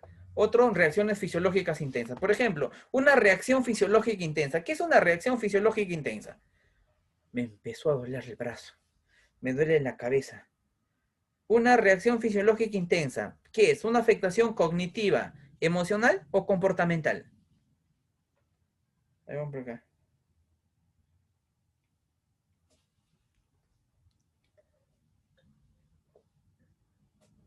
Ahí está. Una reacción fisiológica intensa es pues a nivel comportamental. Tú vas a evidenciar mediante los dolores físicos que pueda tener la persona. Pero aquí voy a agregar algo. ¿Saben? A ver, aquí tengo un papelito. Voy a explicarles de la siguiente manera para que puedan tener en consideración lo siguiente. Permítame, voy a usar esto. Eso es lo que nosotros tenemos que hacer y debemos entender, ¿ya? Miren, aquí nosotros tenemos a Víctor Ernesto. ¿Está bien? Ya. Víctor Ernesto ha tenido una vida normal. Se supone, y esa vida normal, tú has tenido que recopilar la información, ¿dónde? En la historia psicobiográfica dentro de tu proceso de evaluación. Pero Víctor ha sufrido un trauma. ¿Qué trauma? Imaginemos, su esposa casi lo mata. Agarró un cuchillo, le metió por la espalda, menos mal que no ingresó, y lo empezó a corretear. Ya, miren, la vida de Víctor hasta ahí ha sido aquí. A raíz de este evento traumático, a raíz de esta experiencia traumática, Víctor ha sufrido, ¿qué? Una alteración en su desarrollo normal. ¿Qué quiere decir? Que este desarrollo que aparentemente era normal, salía, se iba al gimnasio, trabajaba, volvía, comía, dormía, salía, cheleaba. Ese proceso de desarrollo adecuado se ha venido alterando. Y esta alteración ha sido que a causa de este evento traumático. ¿Qué quiero decir con esto? Que cuando yo enmarque o cuando yo analice y esté evaluando, tengo que determinar que todos los criterios que la señora, que el señor, que el menor, que la menor me esté mencionando sea a causa de este evento traumático. ¿Cuál es? El estadio de denuncia, porque todos tú evalúas por una denuncia, pues, ¿o no? Entonces, a través de esta denuncia o a través de ese trauma, lo vamos a llamar evento fáctico, a través de ese trauma ha tenido alteraciones. ¿Qué quiero decir con esto? Que en el área de personalidad yo he tenido que marcar lo siguiente. Permítame. Que en el área de personalidad yo he tenido que marcar Víctor Ernesto Ramos Zavala era así, extrovertido, juguetón, carismático, trabajador, impulsivo, no sé, tantas cosas. ¿Cómo era yo? Pero aquí pones, a raíz del evento, motivos, materia de investigación, ha sufrido una alteración, un cambio, un desorden o una afectación psicológica, evidenciándose como así. ¿Te das cuenta que lo escribo las dos formas para mostrarle al magistrado, señor magistrado, mi patrocinado era así? Se salía, se divertía, sociabilizaba, no tenía recuerdos angustiosos recurrentes, no tenía sueños, no tenía un malestar fisiológico, pero a causa del evento de que casi su esposa la mata, miren, tiene miedo, no sale, tiene recuerdos angustiosos recurrentes, tiene distorsión del pensamiento, tiene emociones negativas, no quiere salir. ¿Te vas dando cuenta? No sé si me estoy dejando entender. Eso es lo que se tiene que hacer. ¿Para qué? Para que se te explique y se te entienda mejor. Y para esto tú tienes que describir qué? La afectación psicológica que tú has encontrado, ¿dónde? En tu proceso de evaluación. Porque si tú me escribes y cuando vamos a audiencia, yo te digo, doctora Maquito, ¿cuál ha sido los criterios que usted ha analizado, ha observado dentro de su entrevista de observación? ¿Qué criterios ha habido? Ah, me vas a decir. Bueno, doctor Víctor, la señora o La persona que yo he evaluado presenta recuerdos angustiosos recurrentes, sueños angustiosos recurrentes, por esto, por esto y por esto. Aparte, antes del evento, la señora tenía un desarrollo adecuado, normal, como toda persona, estaba dentro del margen, pero a causa del evento traumático, del evento fáctico, ha tenido una alteración. Y esta alteración se está evidenciando a nivel cognitivo. Tiene recuerdos angustiosos, a nivel emocional, tiene pues, no sé, tiene ansiedad, tiene miedo, tiene rechazo, y a nivel comportamental no sale. Te das cuenta que ya me está sustentando de una manera mucho más objetiva. Por ejemplo, el doctor William me dice, pero si la psicóloga no plasma en su informe pericial esos criterios que lo ha llevado a determinar la afectación emocional, bueno, en este caso afectación psicológica, y no precisa el tipo de afectación, ¿ese informe puede ser tachado? No, más que tachado, doctor, puede ser cuestionado. Ese es el punto. El informe no va a ser tachado, pero sí va a ser cuestionado. ¿Por qué? Eh, porque el Código de Procedimientos Penales dice lo siguiente, puedes tachar al profesional, puedes sacar, pero más no la pericia. La pericia sigue como medio probatorio. Entonces, aquel profesional que no ponga eso no significa que no valga su informe. O sea, en realidad sí. Y es más, todo lo que tú pongas en tu informe vale. Pero ¿sabes lo que no vale? Es cuando tú no puedes sustentar lo que hayas puesto. Lo que nosotros estamos analizando aquí es en base a experiencias y casos que yo te traje. Tú me puedes decir, pues yo hago de otra forma y lo hago bien. Está bien. Doctor, yo he puesto lo que usted dice que no ponga y me va bien. Está bien. Pero el punto aquí es de que si tú pones A, tienes que sustentarme esa A. Pero no me vas a sustentar pues desde un punto opinólogo. Me tienes que sustentar desde un punto científico y técnico. Eso es el punto. Yo no te digo que esté mal. Yo no digo que tu trabajo que tú generes esté mal. No. Si tú puedes sustentar, si tú me puedes sustentar que en una sola evaluación puedes hacerlo súper fenomenal, muéstrame libros, artículos, guías, parámetros, y está bien. Si tú me puedes sustentar que se puede determinar solo con instrumentos proyectivos, está bien. O sea, aquí no es que haya algo malo. Bueno, yo te digo desde que, desde mi experiencia o desde cómo lo puedo plasmar yo para una mejoría en. Pero más allá de que tú lo apliques o no, eso queda en ti. Hay profesionales que sí saben un montón de partes proyectivas y pueden tener pues un sustento. Y está bien. A eso se llama el famoso debate pericial. Pues eso es lo rico. Eso es lo agradable. El debate pericial. Pero si no vas a hacer un debate pericial y lo único que vas a decir, ay, es que fue mi primera vez, doctor, es mi primera audiencia, no, pues. O si te vas a enmarcar a decir, ah, es que es porque yo digo, oye, con todo respeto, lo que tú digas no sirve. Aquí lo que sirve es que tú demuestres con medios probatorios. ¿Y cuáles son tus medios probatorios? Tus instrumentos, tu parte de evaluación. ¿Y sabes qué más? Teorías, libros que te sustenten lo que tú estás poniendo. ¿Ya? Entonces vamos por aquí. Doctor, entonces es muy importante enmarcar un antes y un después. Sí, desde mi perspectiva es muy importante poder enmarcar un antes y un después. Ya te dije. ¿Por qué? Porque así voy a hacerle entender mejor a los magistrados. Recuerda, ellos no son abogados, perdón, ellos no son psicólogos. Ellos no conocen el ámbito clínico. Nosotros sí conocemos la conducta de la persona, nosotros sí conocemos cómo se va enmarcando, estructurando, desestructurando, cuándo llega a tener una patología, cuándo no, cuáles son los criterios, cuáles no, cuánto tiempo tienen que cumplir, cuándo no. Eso nosotros conocemos. Ahí ingresa, pues, por eso te llamas perito, pues. Por eso te llamas perito, aquella persona que tiene la experiencia y los conocimientos. ¿Para qué? Para poderlo ejecutar, para poder plasmar. Y más allá, tú me puedes hacer un informe al 1000%, pero si no sabes sustentarlo, frito. Ese es otro punto, que a veces no se habla. Tú me puedes decir, doctor, yo hago un informe súper fenomenal. Ya, pero a ver, sustenta tu informe. Ah, ese es el detalle, pero eso lo vas a ganar tú, pues, ¿qué? Mediante práctica, mediante exposiciones, mediante tu salir.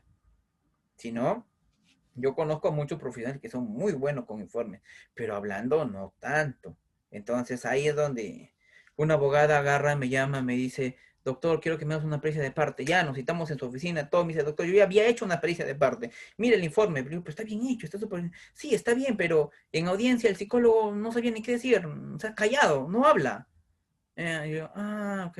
pues yo hablo de masa, entonces, ya, pues como yo hablo de masa, ahí es mi plus. Entonces, debemos de tener en conocimiento, debemos de tener en consideración estos criterios. Ahora, ya te había hablado de la presencia de síntomas, muy aparte de estos síntomas, tenemos que tener también lo siguiente. Otros, evitación, que toda persona que haya pasado por un evento traumático, ¿qué va a hacer? Va a evitar que recuerdos, pensamientos, emociones, va a evitar que personas, lugares, frases, conversaciones, música, todos estos aspectos. Siguiente, alteraciones negativas cognitivas. Cuando yo hablo esto primero es la incapacidad de poder recordar. Por ejemplo, la incapacidad de poder recordar el evento traumático. ¿Qué tipo de afectación es? ¿Cognitiva, emocional o comportamental? ¿Qué tipo de afectación esto es? La incapacidad de poder recordar el evento traumático. Permítame. Ya, vamos por acá. Por ejemplo, claro, doctor, mira, cognitiva, por supuesto. Por supuesto. Entonces ya tú sabes qué vas a poner en el afectación cognitiva. La evaluada, por ejemplo, en casos de violaciones, muchas veces la evaluada o la, claro, no recuerda, pero sí ha pasado, pero no recuerda. No es como la música, ¿no? Y si no recuerdo, no pasó. No, acá sí, eso no encaja acá. Acá, si no recuerda, es un criterio más. ¿Qué dice? La evaluada presenta incapacidad para poder recordar el evento traumático. Ya vas describiendo, ¿ve? Siguiente, creencias negativas persistentes. ¿Dónde va esto? También área cognitiva de distorsión, percepción distorsionada. ¿Dónde va esto? Área cognitiva. Te vas dando cuenta ya que vas llenando, porque en área cognitiva no me vas a decir atención, concentración, memoria. Esos son funciones cognitivas, no es área cognitiva. Siguiente, estado emocional negativo, miedo, culpa, pavor, vergüenza. ¿Eso dónde va? Comportamental, ¿verdad? Eso lo enmarcamos en el ámbito comportamental. Comportamentalmente presenta miedo, ¿cierto?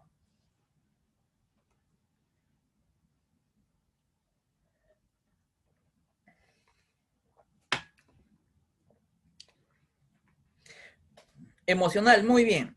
Doctora Yaciel, pero si no recuerda cómo hacer para que identifique el agresor. No es que no recuerda el agresor. Puede recordar el agresor, pero no recuerda el hecho como tal. Una chica 17 años fue violentada sexualmente y ella me dice, doctor, yo recuerdo que él se sube encima mío, me agarra las manos, yo forcejeaba con él, yo trataba de de arañarlo, de patearlo, no podía, y después de ahí perdí la conciencia.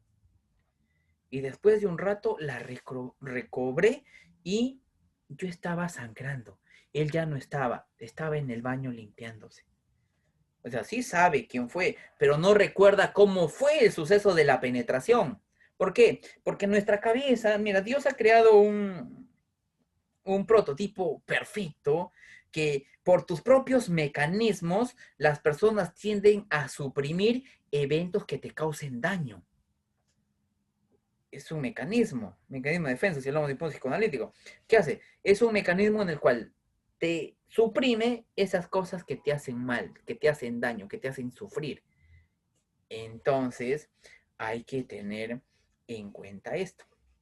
Ahora, estado emocional, ya lo hemos hablado, a disminución del interés de las actividades, área comportamental, o bueno, afectación comportamental, sentimiento de desapego, incapacidad para poder experimentar emociones positivas. ¿Qué es esto? Área emocional. Alteraciones importantes, comportamiento irritable, comportamiento imprudente. ¿Dónde voy a enmarcar esto? En afectación comportamental, pues. Aquella persona que ha sido violentada sexualmente o ha sido violentada físicamente por su pareja, después se convierte en irritable, impulsiva. Ahí está, pues, los cambios que ha habido. Y tú en audiencia tienes que preguntarme esto, porque si tú no me preguntas esto, estás frito, pescadito. ¿Qué me vas a preguntar entonces? Tú tienes que decirme como abogado, como fiscal, doctora, usted me enmarcó una afectación psicológica, ¿verdad? Sí. Dígame, ¿existen tipos de afectación psicológica? Porque el Código Penal a mí me dice cognitiva comportamental o no cognitiva, está bien, cognitiva conductual o cognitiva comportamental. ¿Hay tipos? Sí. Y de esos tipos, ¿usted encontró algún tipo de alteración en algunos de los tipos? Sí. ¿Cuáles son? ¿Cuáles son? Ya tú sabes, pues ya te estoy dando aquí las del examen, ¿ve? Ya te estoy dando Las precisas te estoy dando. Hipervigilancia, respuestas de sobresalto. ¿Qué es una respuesta de sobresalto? Afectación comportamental, problemas de concentración y alteración del sueño. Duración, un mes. Cuando yo hago referencia, permítame, cuando yo hago referencia a una afectación psicológica, estoy mencionando lo siguiente. Cuando yo estoy hablando de la afectación, tiene el tiempo de duración de un mes como máximo. Todos los criterios o las características que nosotros hemos visto tienen que durarte como mínimo, bueno, dentro del lapso de un mes. Permítame. Tiene que durarte por el lapso de un mes, porque si pasa de un mes, ya estaríamos hablando de un daño. ¿De un qué? Un daño psíquico, pues. Pero si está dentro de este mes, solo estamos hablando de una afectación psicológica como tal. Y también esto va a alterar a deterioro en el ámbito social, laboral. Una señora que ha sido víctima de violencia ya no sale, se queda en su casa, tiene miedo. Miren, ahí está pues, deterioro en la parte social, laboral u otras áreas importantes de qué, de su vida. Permítanme por acá. A ver, a ver, a ver. Ya está, entonces debemos de tener en consideración esto. Ya, ahora, segundo caso, para ir avanzando y qué preguntas me tienes que hacer. Vuelvo a repetir, aquí volvemos a observar otra vez una evaluación en solo que en una sesión. Aquí, punto de cuestionamiento. Segundo, aquí mira, muy interesante esto, que el profesional, como siempre les dije, toma un proyectivo y un psicométrico. Eso es fenomenal, eso es bueno. Eso es un punto a favor. Tomas un psicométrico, ¿cuál es? Inventario clínico de Milon para adolescentes. Y lo otro, ¿con qué aplico eso?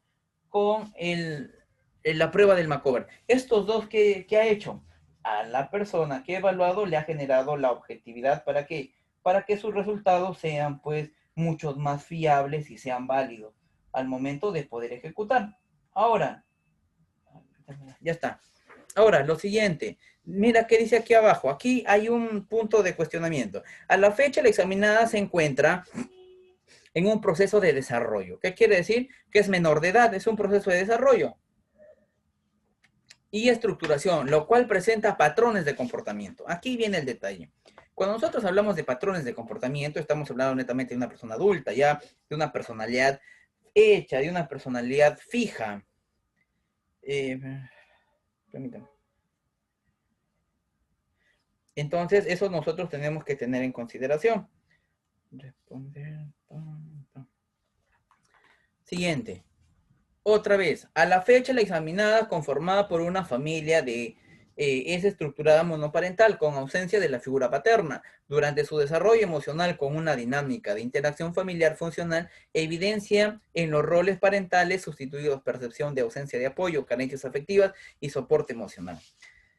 Por ejemplo, con todo esto, mira, carencia, vacíos, ausencia. Si tú me marcas una afectación, yo te puedo decir que la afectación es a causa del estilo de paternidad y no netamente del evento materia de investigación. Es ahí donde inicias tú, tu habilidad, tu praxis. ¿Para qué? Para poder determinar por cuál de los eventos que la persona como antecedente está trayendo haya sido esos criterios que tú estás poniendo. Ahora, a la fecha, la examinada evidencia una reacción ansiosa compatible a los hechos. Yo les recomiendo lo siguiente, nunca me pongan esto. Si solo vas a poner reacción ansiosa, termínalo ahí. Nunca me pongas compatible a los hechos en materia de investigación. No hay forma de que tú científicamente me confirmes, me corrobores y me digas verazmente de que es por los hechos en materia de investigación.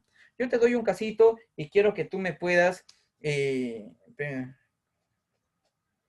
permítame.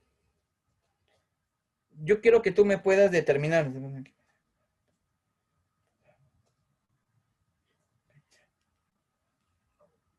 Permítanme. Ya. Yo les mencionaba lo siguiente. Te doy así un casito, una menor que ha sido violentada por X persona. Esta persona le dice, oye, ven a mi casa. Ella va a su casa, se quedan esa noche. Los dos aparentemente aceptan. Al día siguiente es menor de edad. Va a llegar a su casa y le dice, estoy a 10 de la mañana. Voy a llegar a mi casa. Mi mamá me va a pegar. Una reacción ansiosa. Llega a su casa, la mamá le ve y le dice, vamos a la comisaría. No me has llegado en la noche, he estado preocupada, he denunciado por eso. y por eso agarra y la lleva a la comisaría y la chica, ¿qué hago en la comisaría? Otra reacción ansiosa.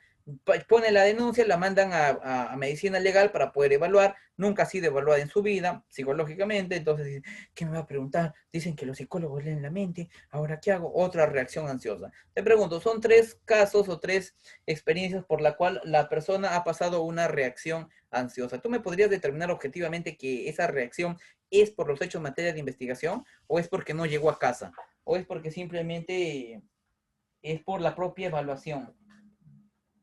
¿Por qué crees tú que es esa reacción ansiosa situacional? No puedes atribuirme científicamente al hecho de denuncia. No podrías. ¿Cómo lo harías? Ese es el punto. Ya. Ese es el único caso que vamos a ver de ansiedad, pero vamos a enmarcar lo siguiente aquí. Ahora, vamos a determinar la ansiedad y te voy a demostrar el día de hoy que está mal utilizado este término de reacción ansiosa situacional. Un día en audiencia le escuché a un psicólogo decir lo siguiente. No sé si lo hizo por chispas, o se le chispoteó, o no conocía, no sé, pero dijo, una reacción ansiosa situacional es igual a una afectación psicológica. ¿Tú crees que es igual? Por supuesto que no, pues. ¿Cómo así que es igual? Pues mejor. Entonces, ¿para qué existiría si son iguales? O sea, por lógica, ¿no? O sea, por lógica nomás. Pero el profesional dijo, sí, la reacción ansiosa es igual a una afectación.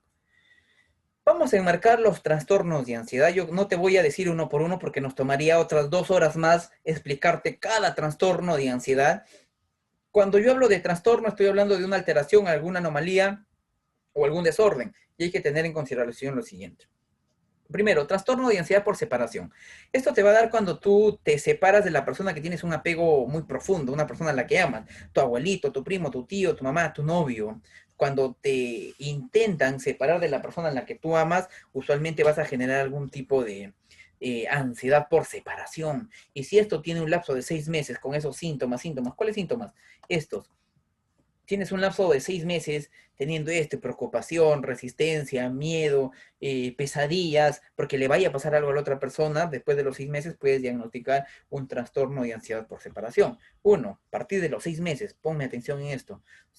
Bueno, otro, mutismo selectivo. Cuando yo hablo del mutismo selectivo, quiero que tengan en consideración lo siguiente, es cuando la persona no puedo hablar del mudismo selectivo. ¿Por qué sucede esto? Esto usualmente sucede o van a ocurrir en situaciones muy objetivas o en situaciones muy específicas. No siempre, la persona puede tener una vida normal. Por ejemplo, tú puedes tener una vida normal, pero cuando te ponen a exponer o te ponen enfrente de alguien y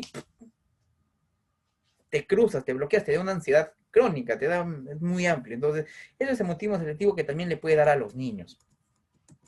Siguiente, fobia específica. Cuando hablamos de fobia estamos hablando de miedos específicos y estos miedos usualmente muchas veces solo están en nuestras mentecitas, no aparecen. Tenemos estas fobias. Pueden ser específicas como por ejemplo a la sangre, a algún animal. Por ejemplo, yo tengo miedo, imaginemos, ¿no? A los perros. Entonces, y es una fobia, es un miedo extremo a algo específico. A una inyección, a sangre, son específicos y eso te da una ansiedad antes. ¿Por qué? Porque estás me va a morder. Cuando yo veo un perro, al toque todo mi ser se activa y estoy a la perspectiva. Entonces tienes un miedo intenso, una ansiedad, empiezas a evitar la situación. Otro, trastorno de ansiedad social.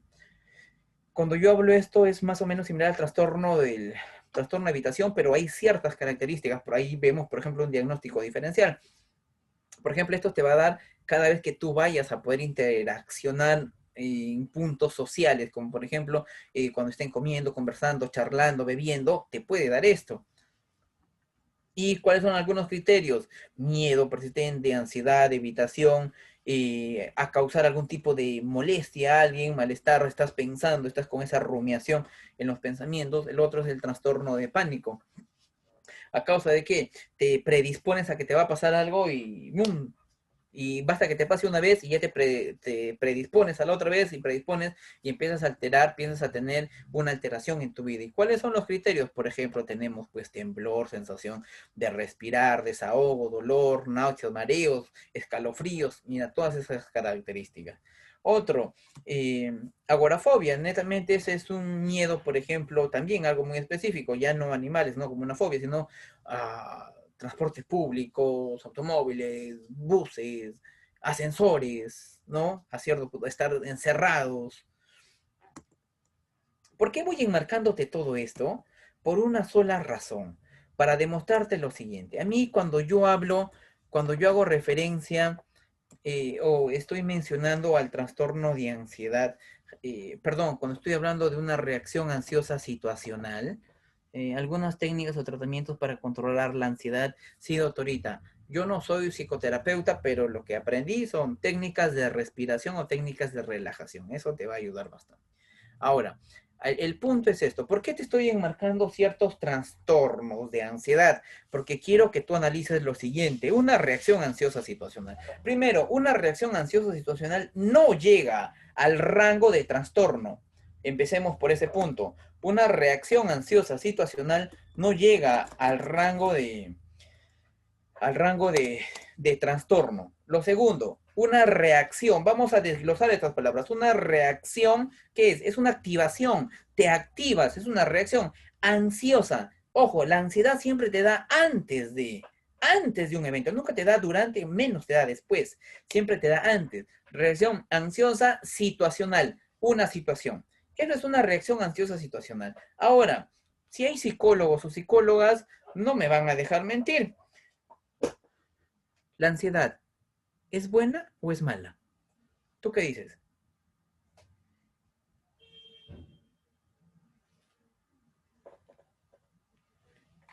¿La ansiedad es buena o es mala? Oye, la ansiedad es buena.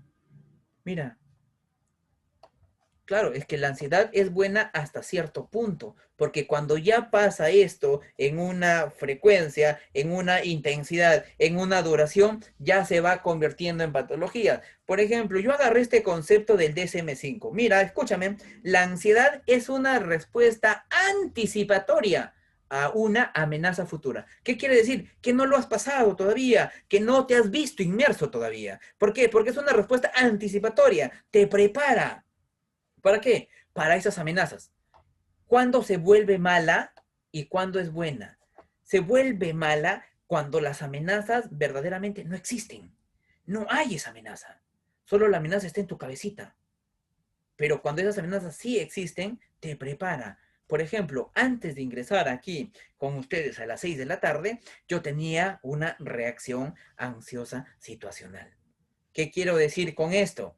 Que estaba pensando, ¿me saldrá bien? ¿No me saldrá bien? ¿Me criticarán? ¿No me criticarán? ¿Se burlarán? ¿No se burlarán?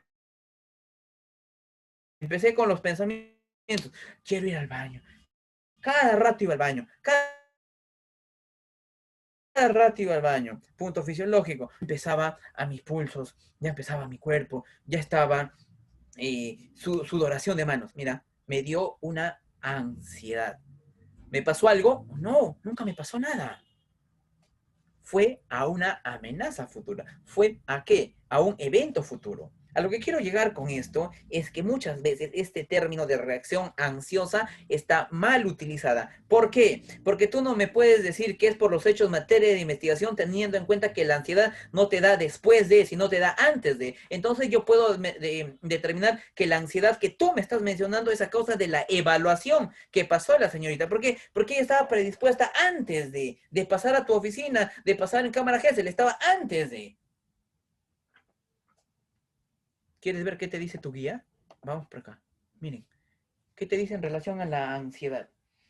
En relación a la ansiedad te enmarca lo siguiente. Respuesta, página 70 de la guía de evaluación.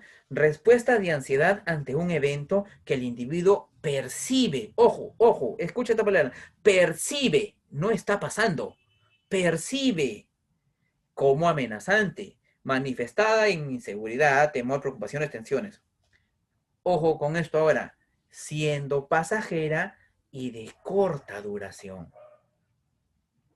Entonces tú no me puedes decir que es igual una afectación psicológica y una reacción ansiosa situacional. Segundo, tú no me puedes decir que una reacción ansiosa situacional por los hechos materia de investigación. Muéstrame un libro, un artículo, un escrito que me digas que se puede atribuir una reacción ansiosa a un evento de investigación. No puedes. ¿Por qué? Porque la persona anteriormente ha tenido que pasar por varios eventos. ¿Cómo me diferencias tú uno de otro? Es como que la fiebre. A todos nos ha dado la fiebre, pero todos hemos tenido la misma etiología. No. Por ejemplo, Natalie me puede decir, doctor, a mí me da la fiebre cada vez que estoy en mi etapa menstrual.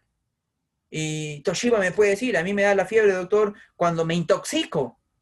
Yo te puedo decir, a mí me da la fiebre porque me estoy enfermando. Mira, ¿cuántas etiologías tiene la fiebre? No me puedes atribuir solo a una. Menos aún teniendo el concepto de la ansiedad. Y no lo digo yo, búscalo en el DSM-4, más o menos en la página 195. Sí, 195. Puedes buscar. La ansiedad es una respuesta anticipatoria a una futura amenaza.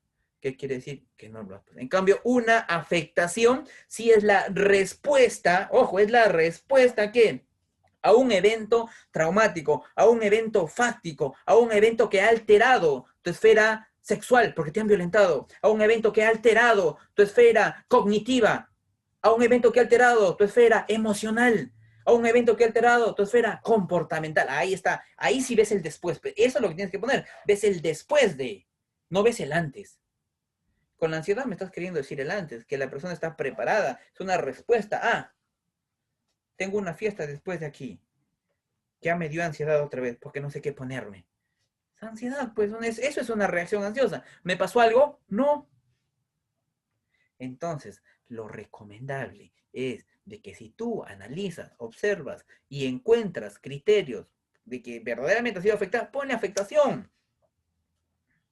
Y tú como abogado, en una audiencia, puedes determinar lo siguiente, que puedes preguntarle lo siguiente. Reacción ansiosa situacional, ¿verdad? Sí. Consulta, doctora. ¿La ansiedad te da antes, durante o después? La respuesta es antes. Entonces eso quiere decir que te da antes del evento, no después, ¿verdad? Sí. Y esa ansiedad, ¿cómo científicamente me puedes mencionar lo siguiente? Permítame. Ahí está. Científicamente demuéstrame que esa ansiedad es compatible a los hechos en materia de investigación, teniendo en cuenta que usted me acaba de decir que la ansiedad da antes de un evento y no después.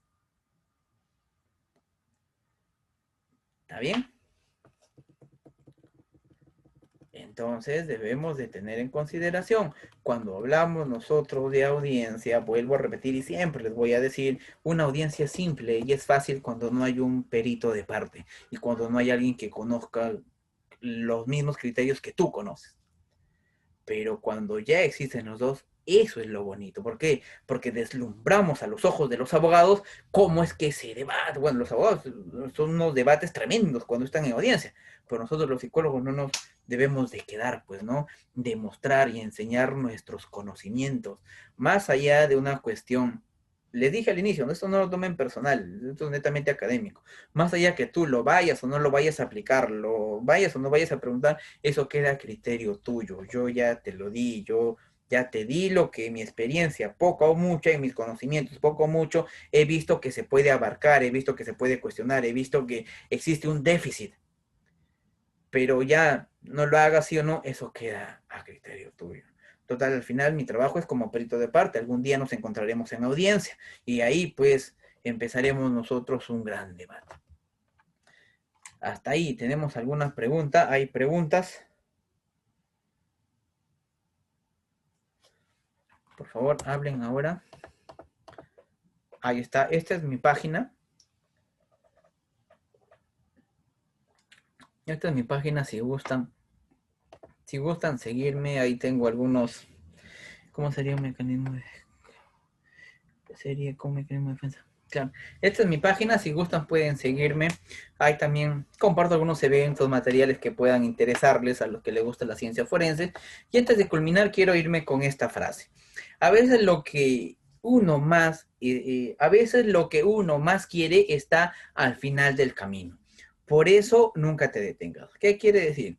Estos tipos de capacitaciones nos ayudan bastante. Es que escuchar un mismo tema y 10 veces, en esas 10 veces vas a aprender algo muy distinto. Siempre hay algo que aprender y siempre hay algo que tener nosotros como herramientas. El camino no es fácil. Yo sé que tú trabajas en el Estado, trabajas en independiente, eres abogado y a veces la carga laboral, la carga procesal o todos los problemas que nosotros podemos tener a veces nos tratan de limitar, pero no es excusa, ¿sabes? Mientras más oscuro está la noche es porque ya va a salir la luz y todo depende de ti. Todo depende de tú, cómo te enmarques, de cómo ejecutes, de cómo generes tus trabajos al momento de ejecutar esto. Esto personalmente es algo que me encanta, me gusta, y por eso es que empiezo con todo esto, pero te invito a ti también a que puedas engancharte con esto. Y sabes, eh, si las guías nos enmarcan ciertas cosas que en la vida misma no podemos ejecutarlo, no se puede hacer por cuestiones de tiempo, por cuestiones de herramientas, sabes, también puedes tomar tus mismos criterios, pero siempre respetando una guía, tratándote de enseñar, pero agregando que tu experiencia, tus técnicas, es así que vas a reducir el nivel muchas veces de cuestionamiento. Aquí cuando cuestionar no se baja, no se trata de bajarle a la otra persona, no se trata de menospreciar a la otra persona, no, esto se trata de poder compartir conocimientos y en un debate poder debatir por un punto objetivo. El código de procedimientos te dice, no se debate la persona, se debate la pericia. Ese es el punto. Entonces, se debate de un punto alturado. Muchas gracias, queridos participantes, por estar aquí, siendo 2 minutos antes de que sea las 8, tengo clases otra vez. ¿Y hay alguna pregunta, duda que haya quedado algún vacío? Con gusto estoy para poder responderles. Ay, permítanme, déjenme.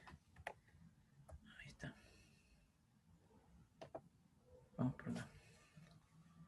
Ahí está. Bueno, muchas gracias, doctor, por su gran ponencia. Doctorita, a ustedes, muchas gracias, doctora Vilma, Natalie, y a cada uno de ustedes por estar aquí presentes. Como les digo, siempre va a haber un momento de poder aprender, compartir y más allá, enriquecernos todos. Nadie tiene la razón, nadie es de bueno o malo. No es que yo tenga la razón, no es que tú tengas, en realidad nadie lo tiene, pero vamos a enmarcar en relación a nuestras experiencias, a nuestra forma de poder generar, debatir y analizar este tipo de casos. Al final, como siempre digo, si tú tienes las teorías y los conceptos científicos para sustentar, hazlo, ponlo. Pero si tú no tienes, es bueno a veces tratar de pararnos y ver otras formas de poder generar este tipo de trabajos. Bueno, muchas gracias por sus saludos, por sus palabras. Y yo quedo agradecido también esta casa de estudios EFUCAP. Es como mi casa, ya me siento a gusto con ellos. Trabajamos de tiempo con ellos. Muchas gracias por siempre convocarme a estos eventos tan grandes y componentes también extraordinarios como mis propios maestros, está Alonso Peña Cabrera, Manuel Bermúdez Tapia, el doctor José Luis Pacheco de la Cruz, son grandes ponentes, amigos y mis mentores mucho. Puede terminar con un ejemplo. Bueno, doctor, pues ese es el tiempo. Sigo aprendiendo con sus excelentes. Muchas gracias, doctor. A ustedes, doctores, bueno, ya siendo las 8, ya me voy a clases, estoy aquí en clases. Un fuerte abrazo, cuídense mucho. Cualquier cosa o consulta que no puedo responderle, pueden escribirme a mi página y muy gustoso de poder compartir con ustedes. Un fuerte abrazo, cuídense mucho y pórtense mal. Nos vemos pronto.